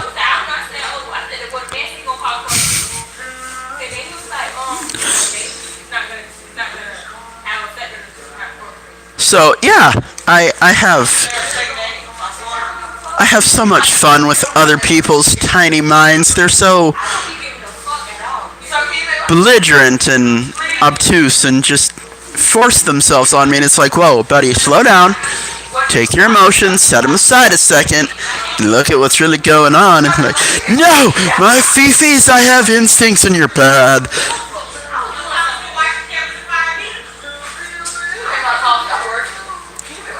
For real. That's what it's like. That's kind of part of why I have no intention of getting an apartment. Because, like, the people I have to live amongst just fuck with me constantly and make more trouble for me because you're not one of us. Well, yeah, but I'm also not your enemy. You're still not one of us. Yeah. Like, they were just echoing each other. It was hard not to crack up. It really was. But, Oh, I had one, right? I have back problems, so I have to use a walker lots of times. I had one night when I was trying to get some sleep in my truck. Woke me up. Argued with me. Saw I had a wheelchair in the back end and a walker in the front end. Accuses me of drinking. It's like, no, dude. I'm sweating because it's really hot out and the air conditioner's not on. And my eyes are this color because I have kidney problems. But, that's a futile argument. And, anyway, so he's giving me all this shit, right? And he has me use the breathalyzer. I blow once, it's clean. I blow twice, it's clean. I blow 3 times, it's clean. He turns to his partner, this little brunette white woman, and he goes, I don't trust him. What do you say we have him walk a straight line?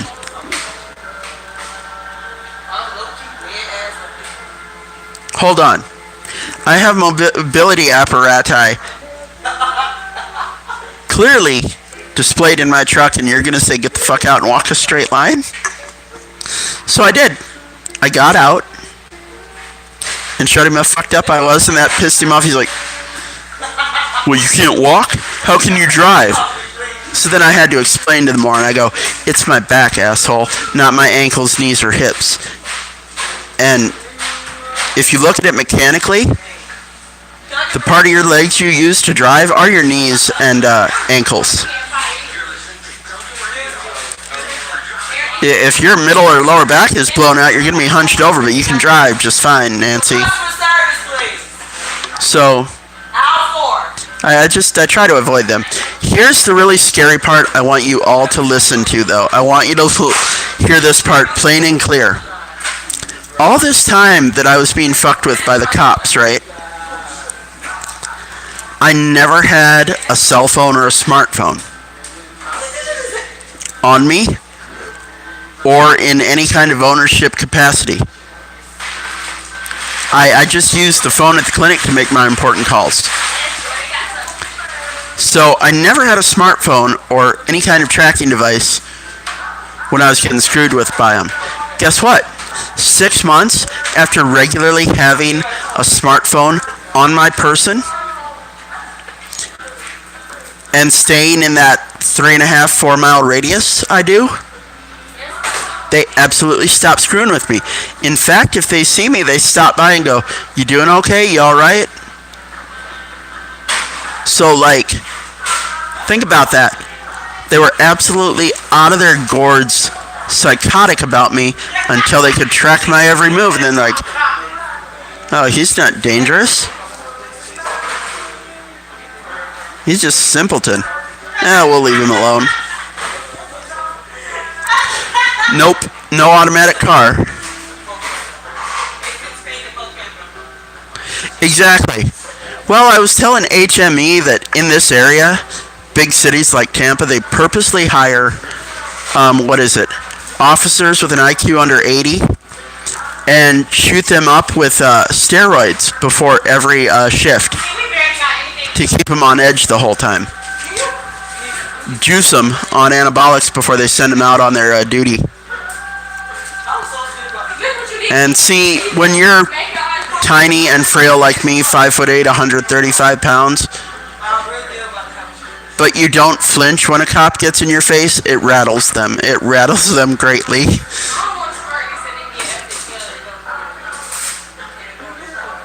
Yeah, I've got like three discs out in my lower to middle back. Strange thing is, it doesn't hurt. It just fucks up my mobility. And shit. No, I don't have it. But yeah, I don't have an automatic car. I've got like this smartphone and a tablet. But yep, once they could get a solid grid layout of my patterns, they stopped messing with me.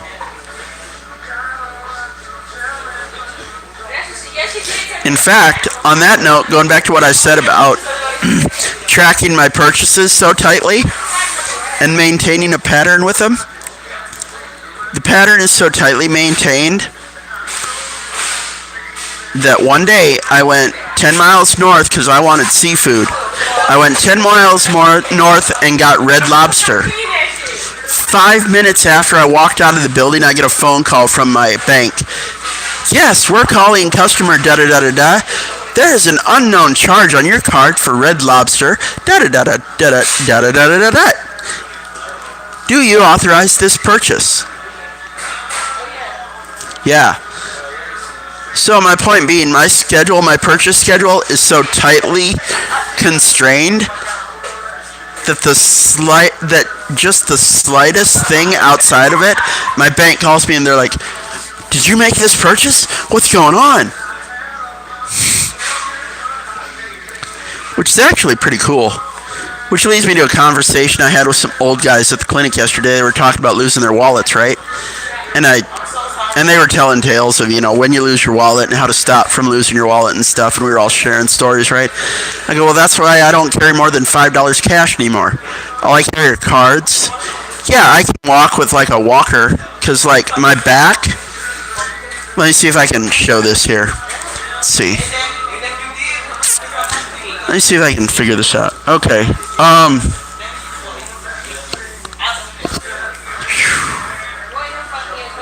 No, I really can't. I cannot visually display it here. See if you can figure it out mathematically.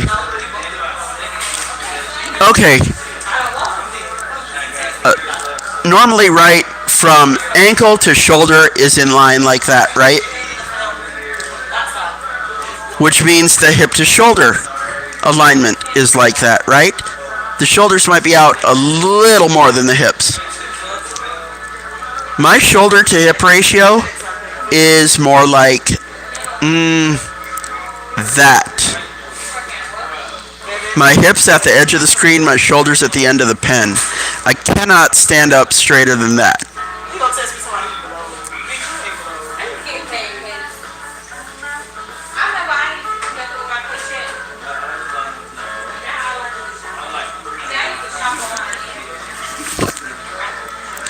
Yeah, well, Christmas is when you make all the obscenely large purchases.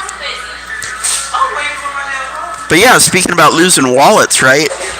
I told them I just carry 2 cards and my ID and $5 cash. If I lose the $5 cash, it's no big deal. If I lose my cards, I can get on my phone right away and cancel them. If I lose my driver's license, I have 2 spares hidden somewhere to replace it right away. They're like, oh my god, that's genius!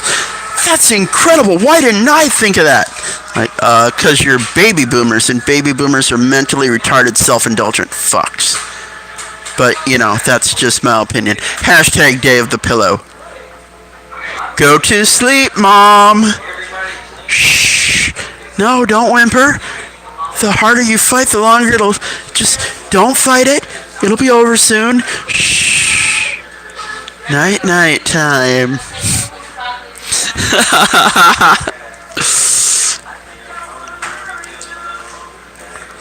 Right? Yeah, they freak out about stuff like that, which in sometimes, like, if you stay on top of it, you're like, God damn it, leave me alone. But if you're not, you're like, oh my God, thank you for telling me.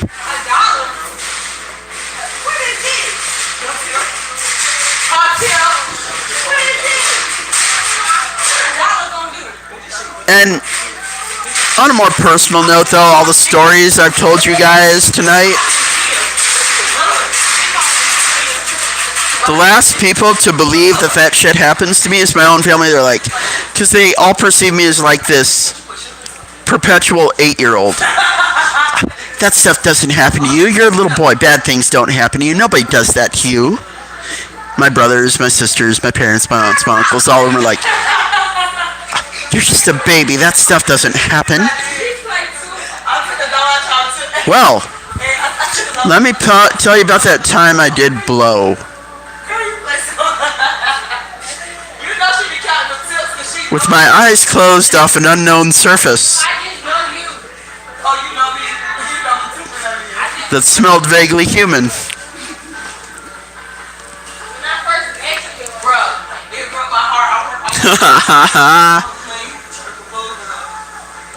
Still got 2 of you in here. Who are the 2 of you? I know Stamp of Beauty is still in here. Is it Bill or HME?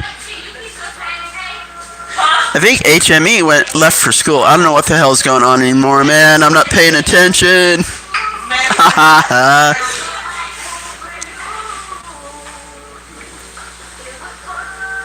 So yeah, now I live in a van to not be screwed with my neighbors.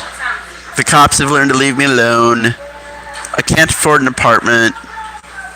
It's a party. Oh, that's interesting too. People tell me, well, go to public housing, they'll set you up. You're the condition you're in, they have to. Really? Tell them that. They look at my condition, and you know what they see? They don't see, wow, he has serious physical problems. We need to get him a place to live. They'll look at me and go,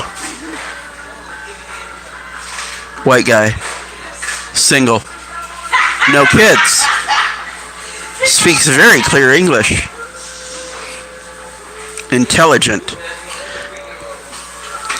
Oh, I'm sorry, sir. You're going to have to get on a list. It'll be a 5-year wait. And every time you go to check it, every 6 months, it's still a 5-year wait. It's been a 5-year wait for 8 years. Why? Because the low intelligent, the chocolate people, and the caramel people get all the housing first. All right, see you later, Stamp of Beauty. Thanks for stopping by and racking up my watch time. So yeah, between the single moms and the minorities, I'm effed as far as getting a place to live. In fact, 99 out of, oh yeah, that would be about the ratio. There aren't 100 homeless people in this city, but let's see. Yeah, there's probably 40 homeless people.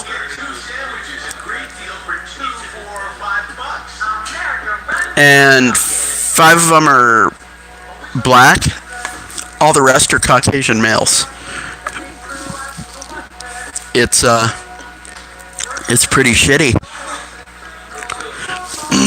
But I'm doing the best I can.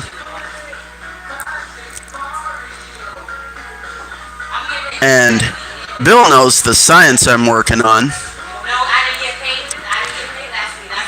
2 Van de Graaff generators and some Rife machines. You know what else I would like though, Bill? That would be fun to work with is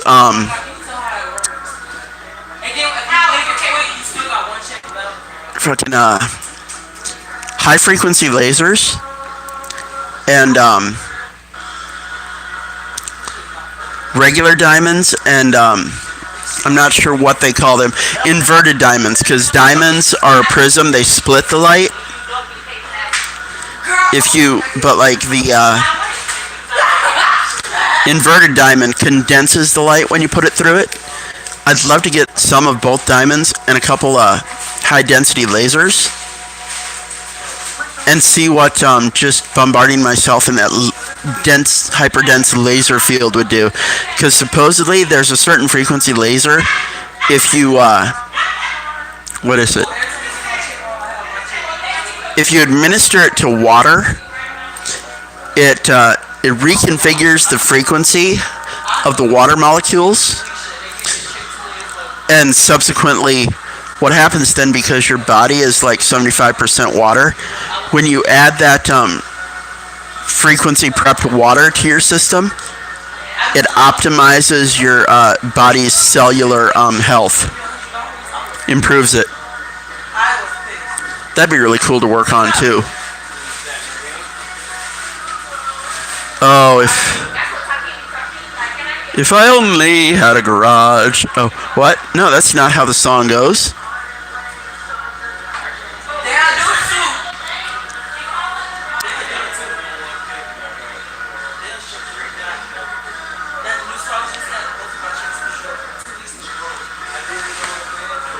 Hold on, what time is it here?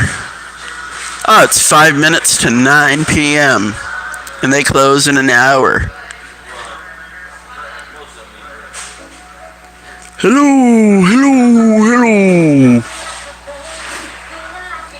Anybody home? No. Go away.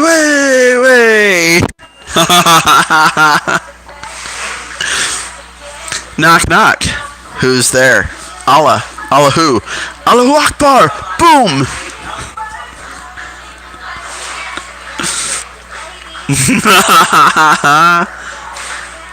So what you got going on, Bill? I think it's too late for Wheel of Fortune and Jeopardy, isn't it?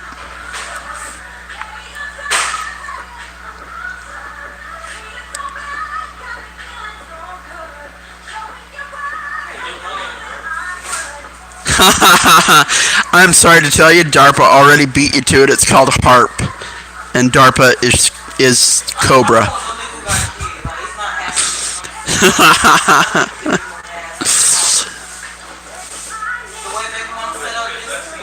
I always found it interesting that the Cobra foot soldiers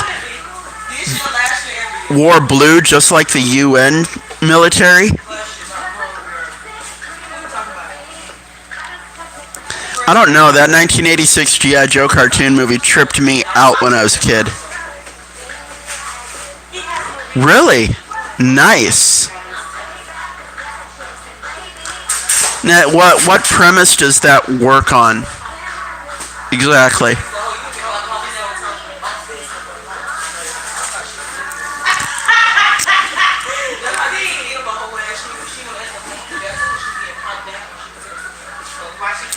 Like, because I know HARP does something with, like, microwaves to augment the ionosphere.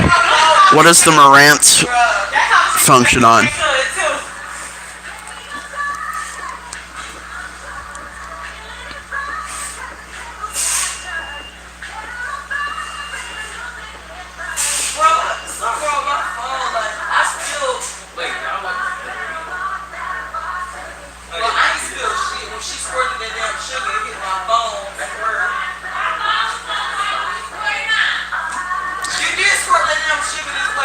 That makes perfect sense.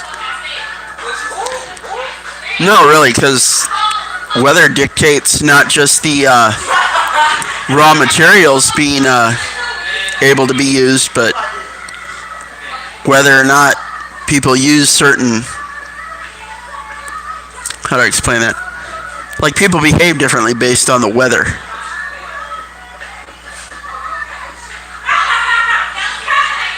And then, yeah, once you control the economy, you control Earth.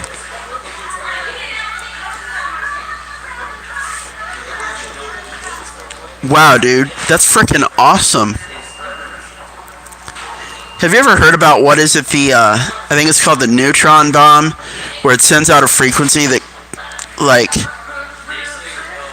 what does it do? It, like, in one way or another, it shuts down the hearts of all the humans, but doesn't destroy the infrastructure. So, like, if it's a building you need to take back, you just drop one of those, everybody dies, and the building remains unharmed. You can take it back completely intact. Or the noise cannon they use that has such a... is so loud and so shrill that, like, it just causes you to freeze. It's, like, painful to even hear it.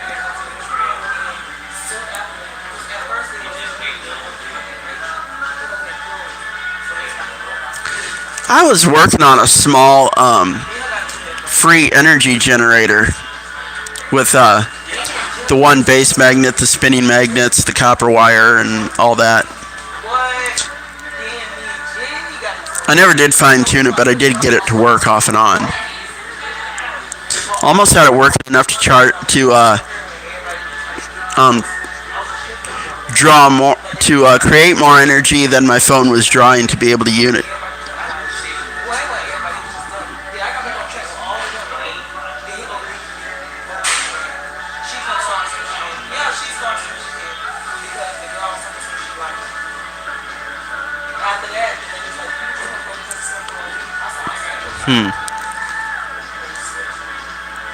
You would know better than me. You're better versed in this stuff.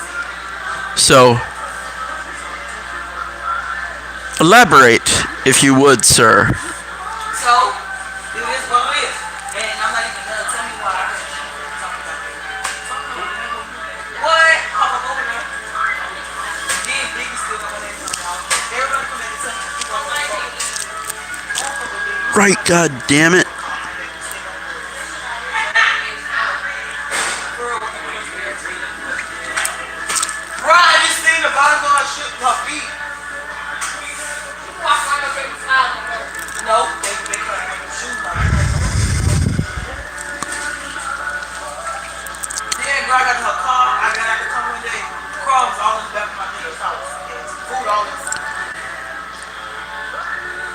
Right, yeah. Now, see, it was my perception that free energy worked, and again, I haven't tested this myself. I don't know. I could be 100% wrong. But it seemed that free energy was like an electron condenser where everything around you creates an electromagnetic field and it loses electrons, right? They drop off periodically. And what the free energy does is when the electromagnetic field's being, like, the wires in a room, right? As the juice is flowing through them, they're losing electrons, and what the free energy generator does is condenses those electrons back into usable energy. That's how I understood it. Could be 100% theoretical. That would be a really cool idea.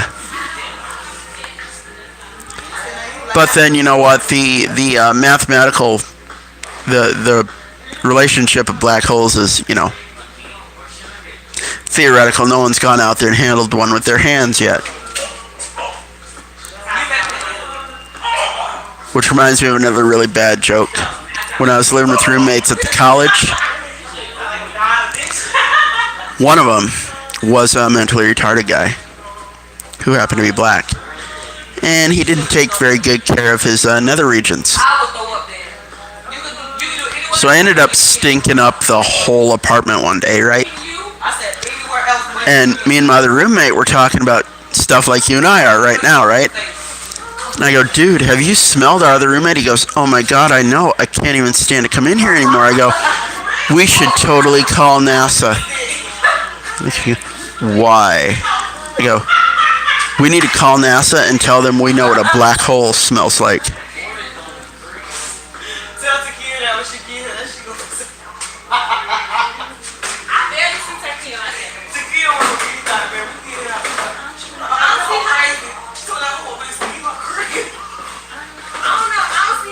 Okay, yeah, that makes a lot better sense. Yeah, because I would think if something was losing electrons, where would it get new ones? Like, how would it sustain itself? That didn't completely make sense to me. But yeah, right, essentially you'd be stealing electrons while they were being used, and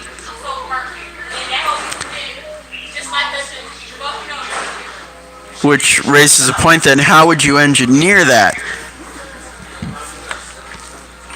If something ran on a certain amount of electricity,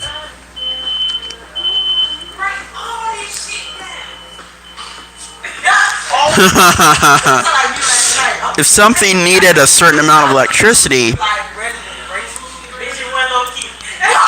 but you were siphoning electricity to keep the electricity going,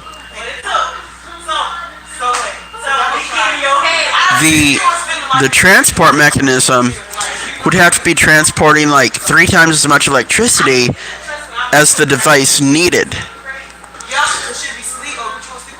So that you could always have, you could be feeding from 3 times as much as you needed. And at that point, like, how are you even gaining anything?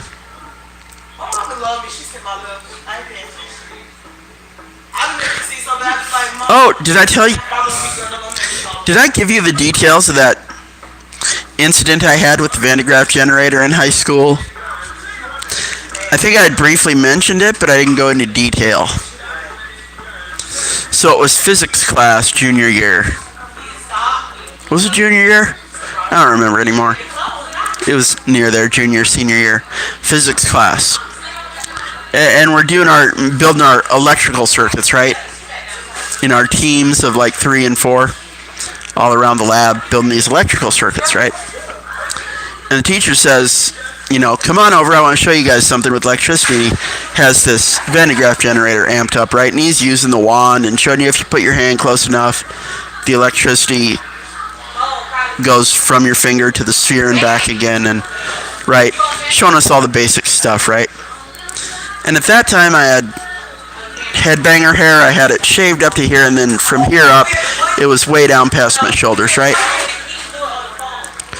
So he walks out of the classroom, he's like, I'll be back in a couple minutes.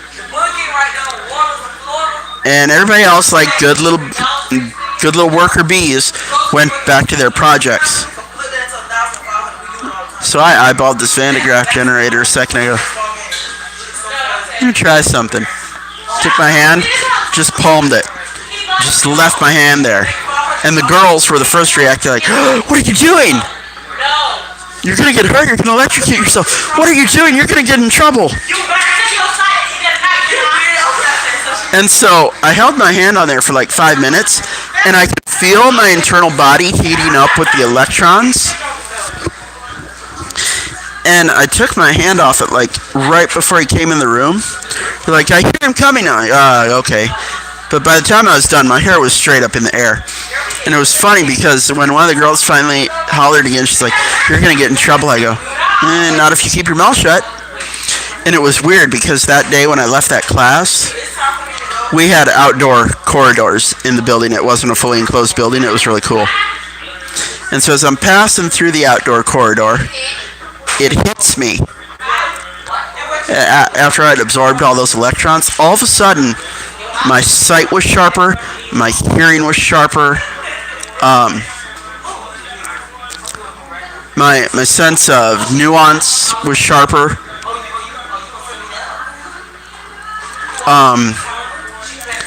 It was almost to the point of a, what do they call it, dysphoria. And that was Friday. When I went back to school Monday, I learned I could do every math and science problem in my head. I didn't need to work anything out. So yeah, that super bombardment of electrons when I was healthy super enhanced all my faculties and senses. It was really freaking cool. And I did it one time a couple years ago when I had the opportunity to. And sure enough, the bombardment of the electrons, while not as saturated as, when I was in high school and not as healthy a body, that means there wasn't as high an effect. But it did improve certain conditions, especially like my back and my posture and my ability to stand up.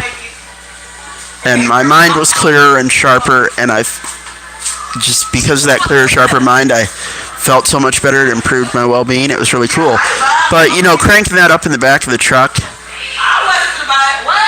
probably not a wise idea to do in a neighborhood like this. If someone comes by and sees it, oh my God, he's trying to blow us up. Simply call the cops. Call the cops, man.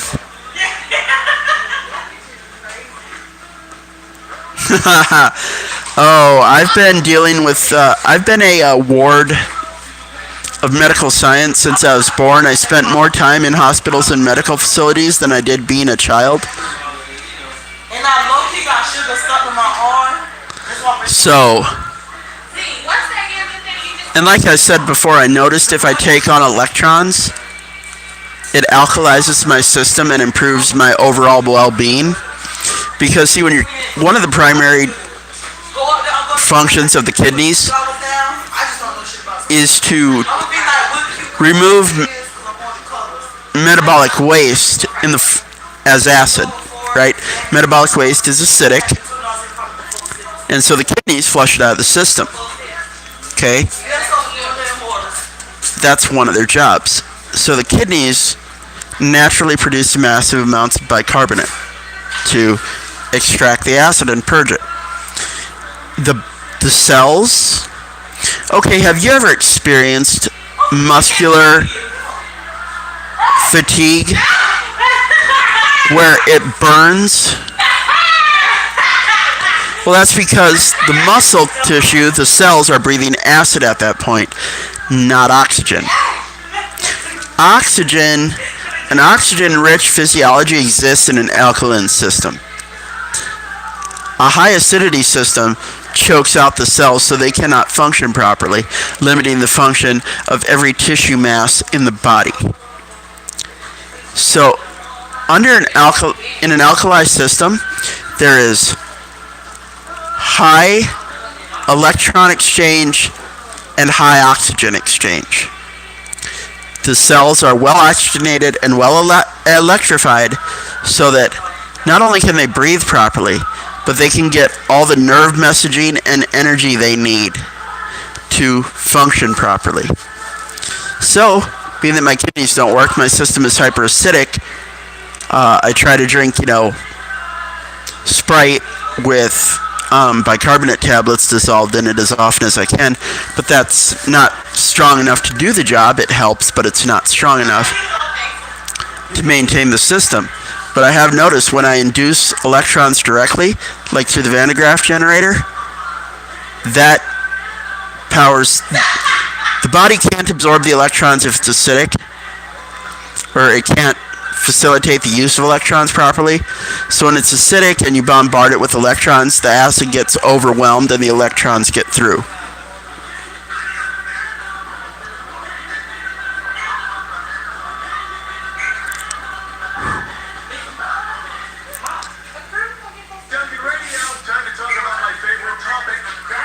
And again, when your physiology is healthier, your brain chemistry is healthier. So when your brain chemistry is healthier, you're more as a man, you're more ambitious, you're more optimistic, you're more, I got this. So yeah, it's quite magical actually.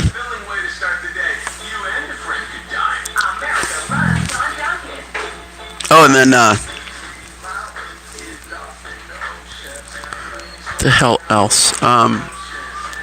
Something about the vascular system. I don't remember what I was thinking of. Oh, but yeah, the kidney is the primary chemist for the body. In that, once the digestive tract gets the nutrition out of whatever you ate, it leaches it into the bloodstream. Then that nutrition, the blood passes through the kidney. When it gets to the kidney inventories. Yeah, pretty much, dude. Where that's kind of like that's kind of the premise they base the Matrix off of. But yeah, the kidney is the master chemist. So once the nutrition gets into the bloodstream, it passes through the kidney, and the kidney inventories it all and decides where it needs to go based on the information it's getting from the rest of the body. It's like, okay, I have this much of this, and some needs to go here, this much needs to go here, the rest is garbage. I have some of this, some of it needs to go here, some of it needs to go here, the rest is garbage. I got some of this, it's all garbage. I got some of this, I need some of it here, some of it here, a little there, the rest is garbage. That's what the kidney does. So because my kidneys do not work properly, I have to consciously manage my nutrition. Like, I can't just, eat whatever and trust my body to level it out. I have to be consciously aware of my internal goings on, what that means, and how to manage it. So I've gotten pretty handy at that too.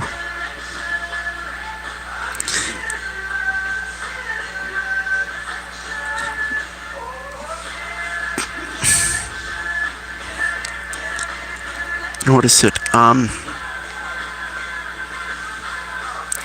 Which is interesting how vitamin C being citric acid, super alkali, really aids in alkalizing the system.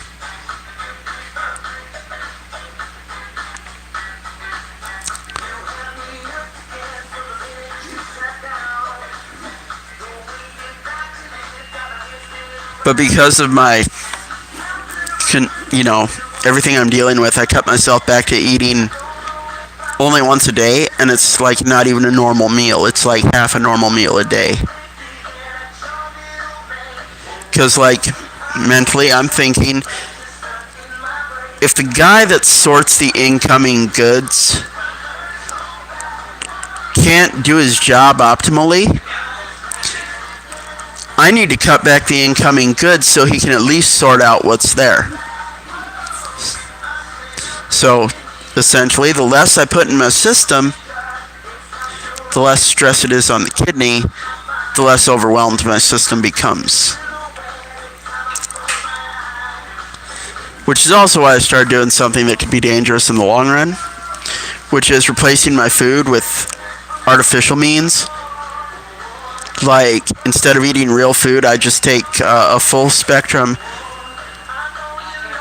vitamin, mineral, amino supplement every day to get all my nutrition. But knowing what I know, I'm going to have to take amino supplements for the rest of my life because I was poisoned with corticosteroids for my entire childhood, and it destroyed my ability to break down proteins into usable amino acids.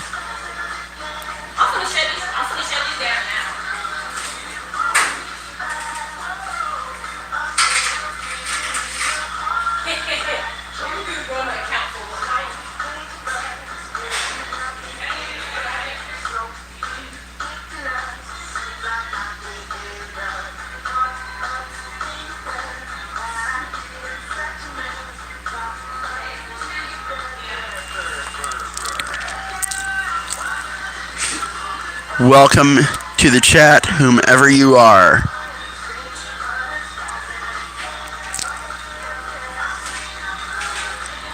Just been hanging out, talking to whoever comes in here. Nothing really new going on. You missed this. You missed me regaling the chat people with stories of my interactions with the police, and then we got into some science.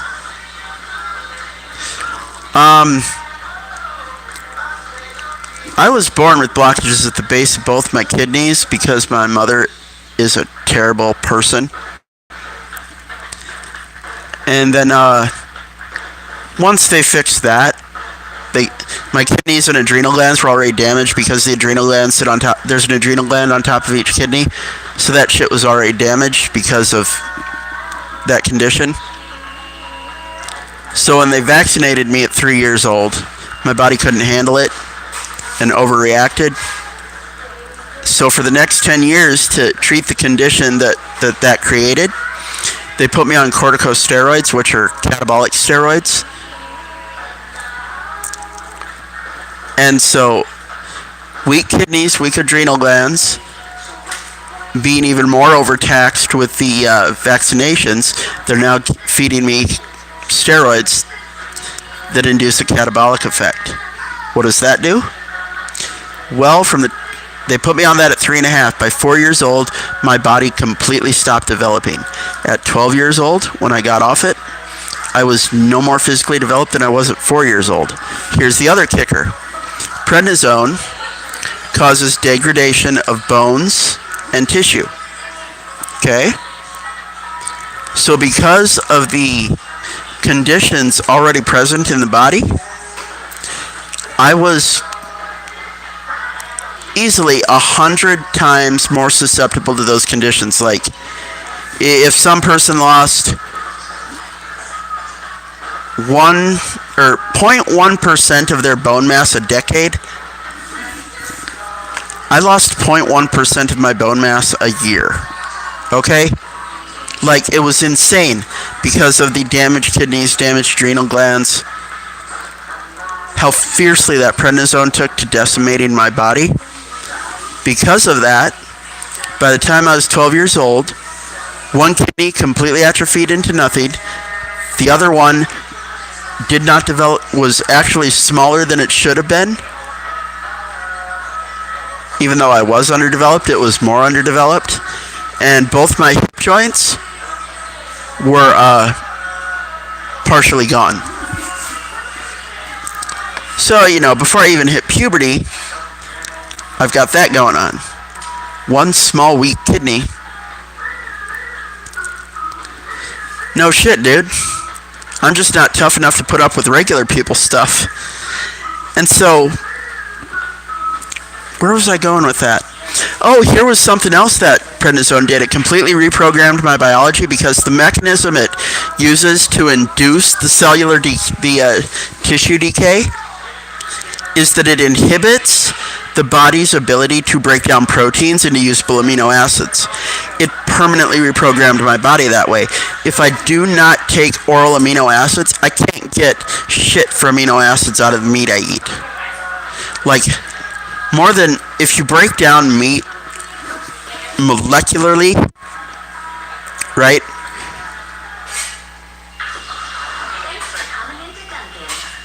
Maybe 1 unit out of 100,000 is viable nutrition for me. Because, like, my body just, it can't manage meat because it wasn't allowed to because of that prednisone. So then, that made for augmented pubescent development, obviously. Because, oh yeah, it disallowed one of my boys from ever coming out of the pocket, too. So yeah, by the time I was 12, I'd probably had 50 catheterizations, 40 EKGs, 250 IVs, spent more time in hospitals and medical facilities than around children my own age. By 7 years old, I was standing on the playground going, why am I surrounded by all these fucking kids?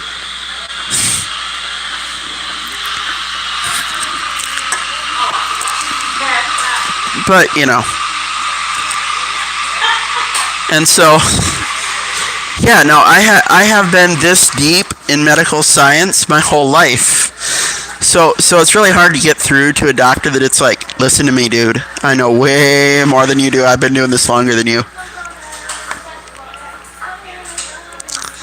So yeah, I'm totally over it now, and I'm hell-bent on fixing it myself. Or, you know, if the ultimate solution occurs, I'm not going to be disappointed.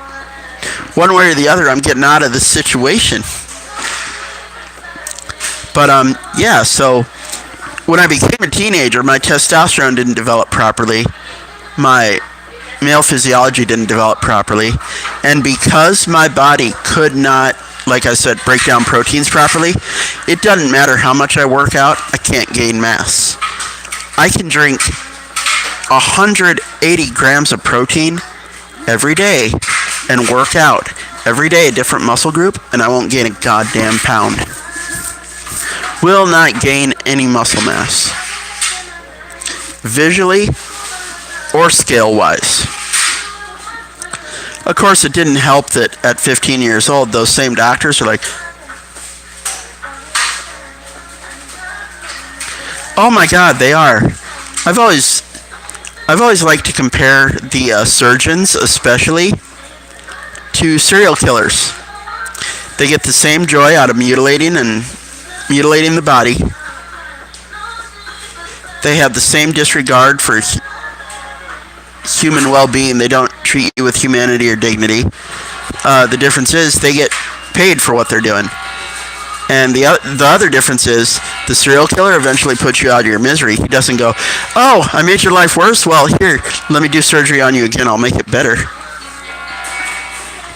Oh, and there's a clause I noticed down here. The two of the last times I was asked to sign paperwork to undergo surgery, right? I'm like, you know what? This is quite a document. Let me take it home and read through it. You can't. You have to sign it here. I said, okay, well, we'll sit here till I'm finished reading it. Well, we close at 5 and it's 4:55. Well, you can either stay here with me or I can take it home. So they were like really belligerent about me not being allowed to read the document.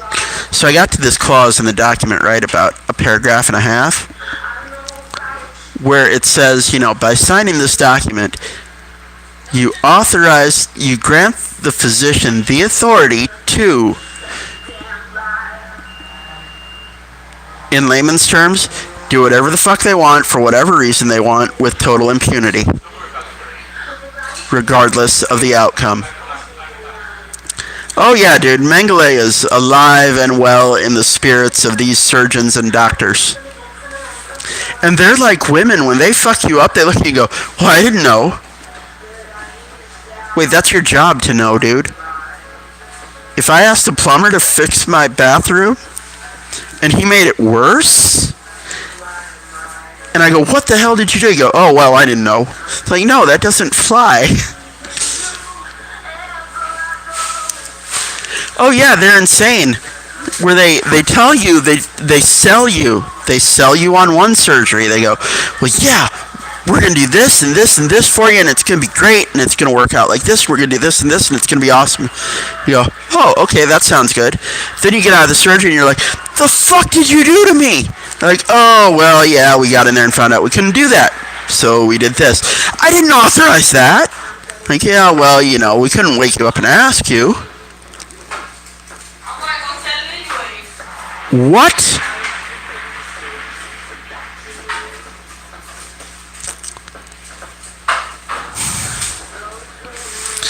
But yeah, and then to top it all off with my pubescent development being disrupted, at about 14 years old, the doctor says, well, your kidney's not growing fast enough. Because, see, they put me on growth hormone for my bones, but no amino supplements to correct my metabolism so that my kidney could develop properly. So my bones are getting longer, but my kidney's not getting bigger. So like, you're getting too big for your kidney. We're going to have to give you a transplant. What? Yeah, we can get one from your mom. Okay, here's the 2 reasons why that's bad. 2 of the 3 anyway. See, by taking my mother's kidney, my body developed antibodies against her DNA. So anyone with her DNA now cannot give me a kidney. So any of the children she birthed cannot give me a kidney. That's 1.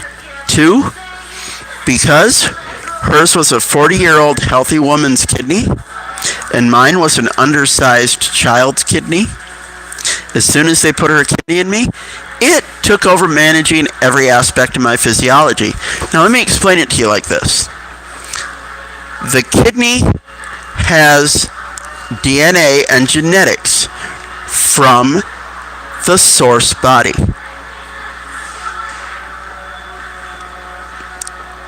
It manages the host body based on the genetics and DNA instructions within it.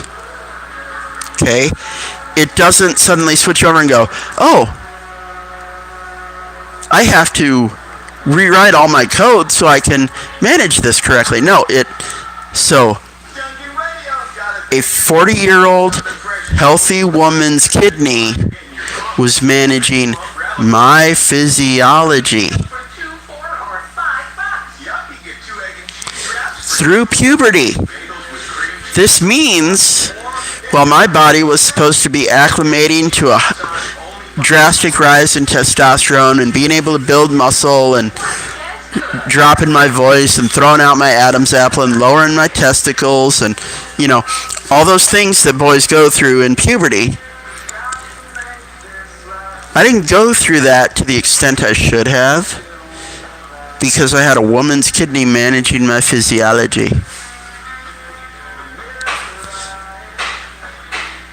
It also changed my brain chemistry and turned me into a vicious narcissist, belligerent, vicious narcissist for that time. I'm not proud of it. I am glad I went through it. It gives me a very interesting perspective on how women function. But yeah, so like,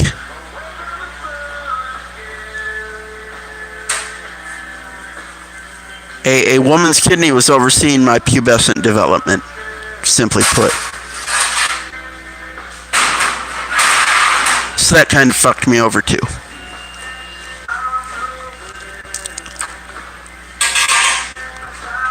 Yeah, I'm not a... Like, one guy asked me the other day about, how do you, if you could do a Thanos snap, where you could change one thing across the face of, say, the entire planet, what would you do? I looked right at him, I said,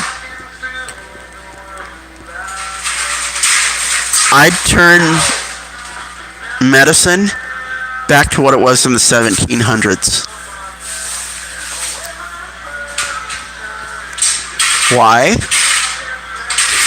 Because in the 1700s there was no World Health Organization. There was no diabetes. We were not eating nutritionally vapid food, which is the core of all our health problems. We were not inundated with vaccines and toxic chemicals throughout our lives. And we were not used as guinea pigs for the amusement of psychopaths. You just ate clean, were physically active every day, and lived a full, healthy life.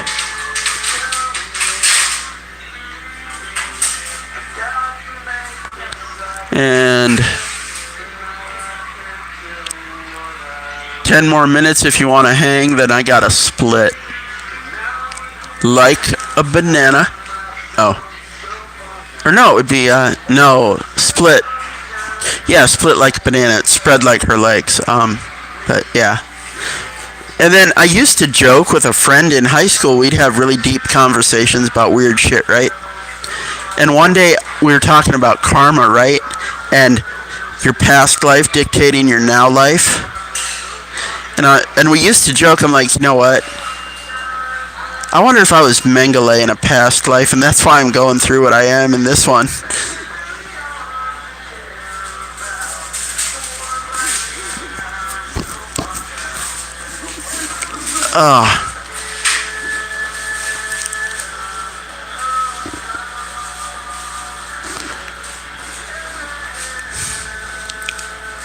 Oh, there's another trick for why alkalinity is so important. The intestinal tract operates much more efficiently on high alkalinity than it does on acidity. And I don't mean like heartburn, I mean like way down in the lower intestine and the colon. Because again, alkalinity allows for oxidation. Oxidation allows for proper respiration of the cells. Proper respiration of the cells allows for them to function optimally. So the more acidic your system is, the more sluggish all your tissues are. Your tissue systems. They do have a medication they can prescribe me. If you want, go to PubChem, PubChem to look it up. Sodium polystyrene. Sodium polystyrene. It's to leach the acid out of your intestinal tract to facilitate excretion. Because again, when there's high acid in there, the cells can't breathe, they can't do their job, you end up filling up. But it is such a violent mechanism because it's only used in like emergency situations like poison control, that it'll empty you out. It'll strip your intestines of all the waste, but it'll take a bunch of the healthy flora with it too. So you got to spend like the next 2 days just like consuming scads of probiotic and prebiotic shit only. No coffee, no Coca-Cola, no meat, nothing high and nothing that'll derive high acidity. So yeah, dude, my body is a walking science experiment. By about 15 years old, it clicked in my head that, you know what? These motherfuckers destroyed my body for the hell of it. They're like, hey, let's see what this does to him. Well, if they want to experiment on my body and fuck me up, why can't I experiment on my own body? Because I know what the consequences are because I'm living in the body. I know what I'm willing to deal with because I'm living in the body.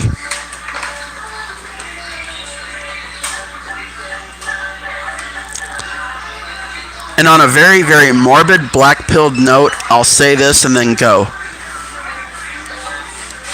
If all else fails, I would love to have a stick of dynamite with a fuse. Because I have been resuscitated against my will 4 times. Okay? And if worse came to worse, I know If I deep-throated that son of a bitch and lit it, they can't resuscitate you if everything from here up is jelly.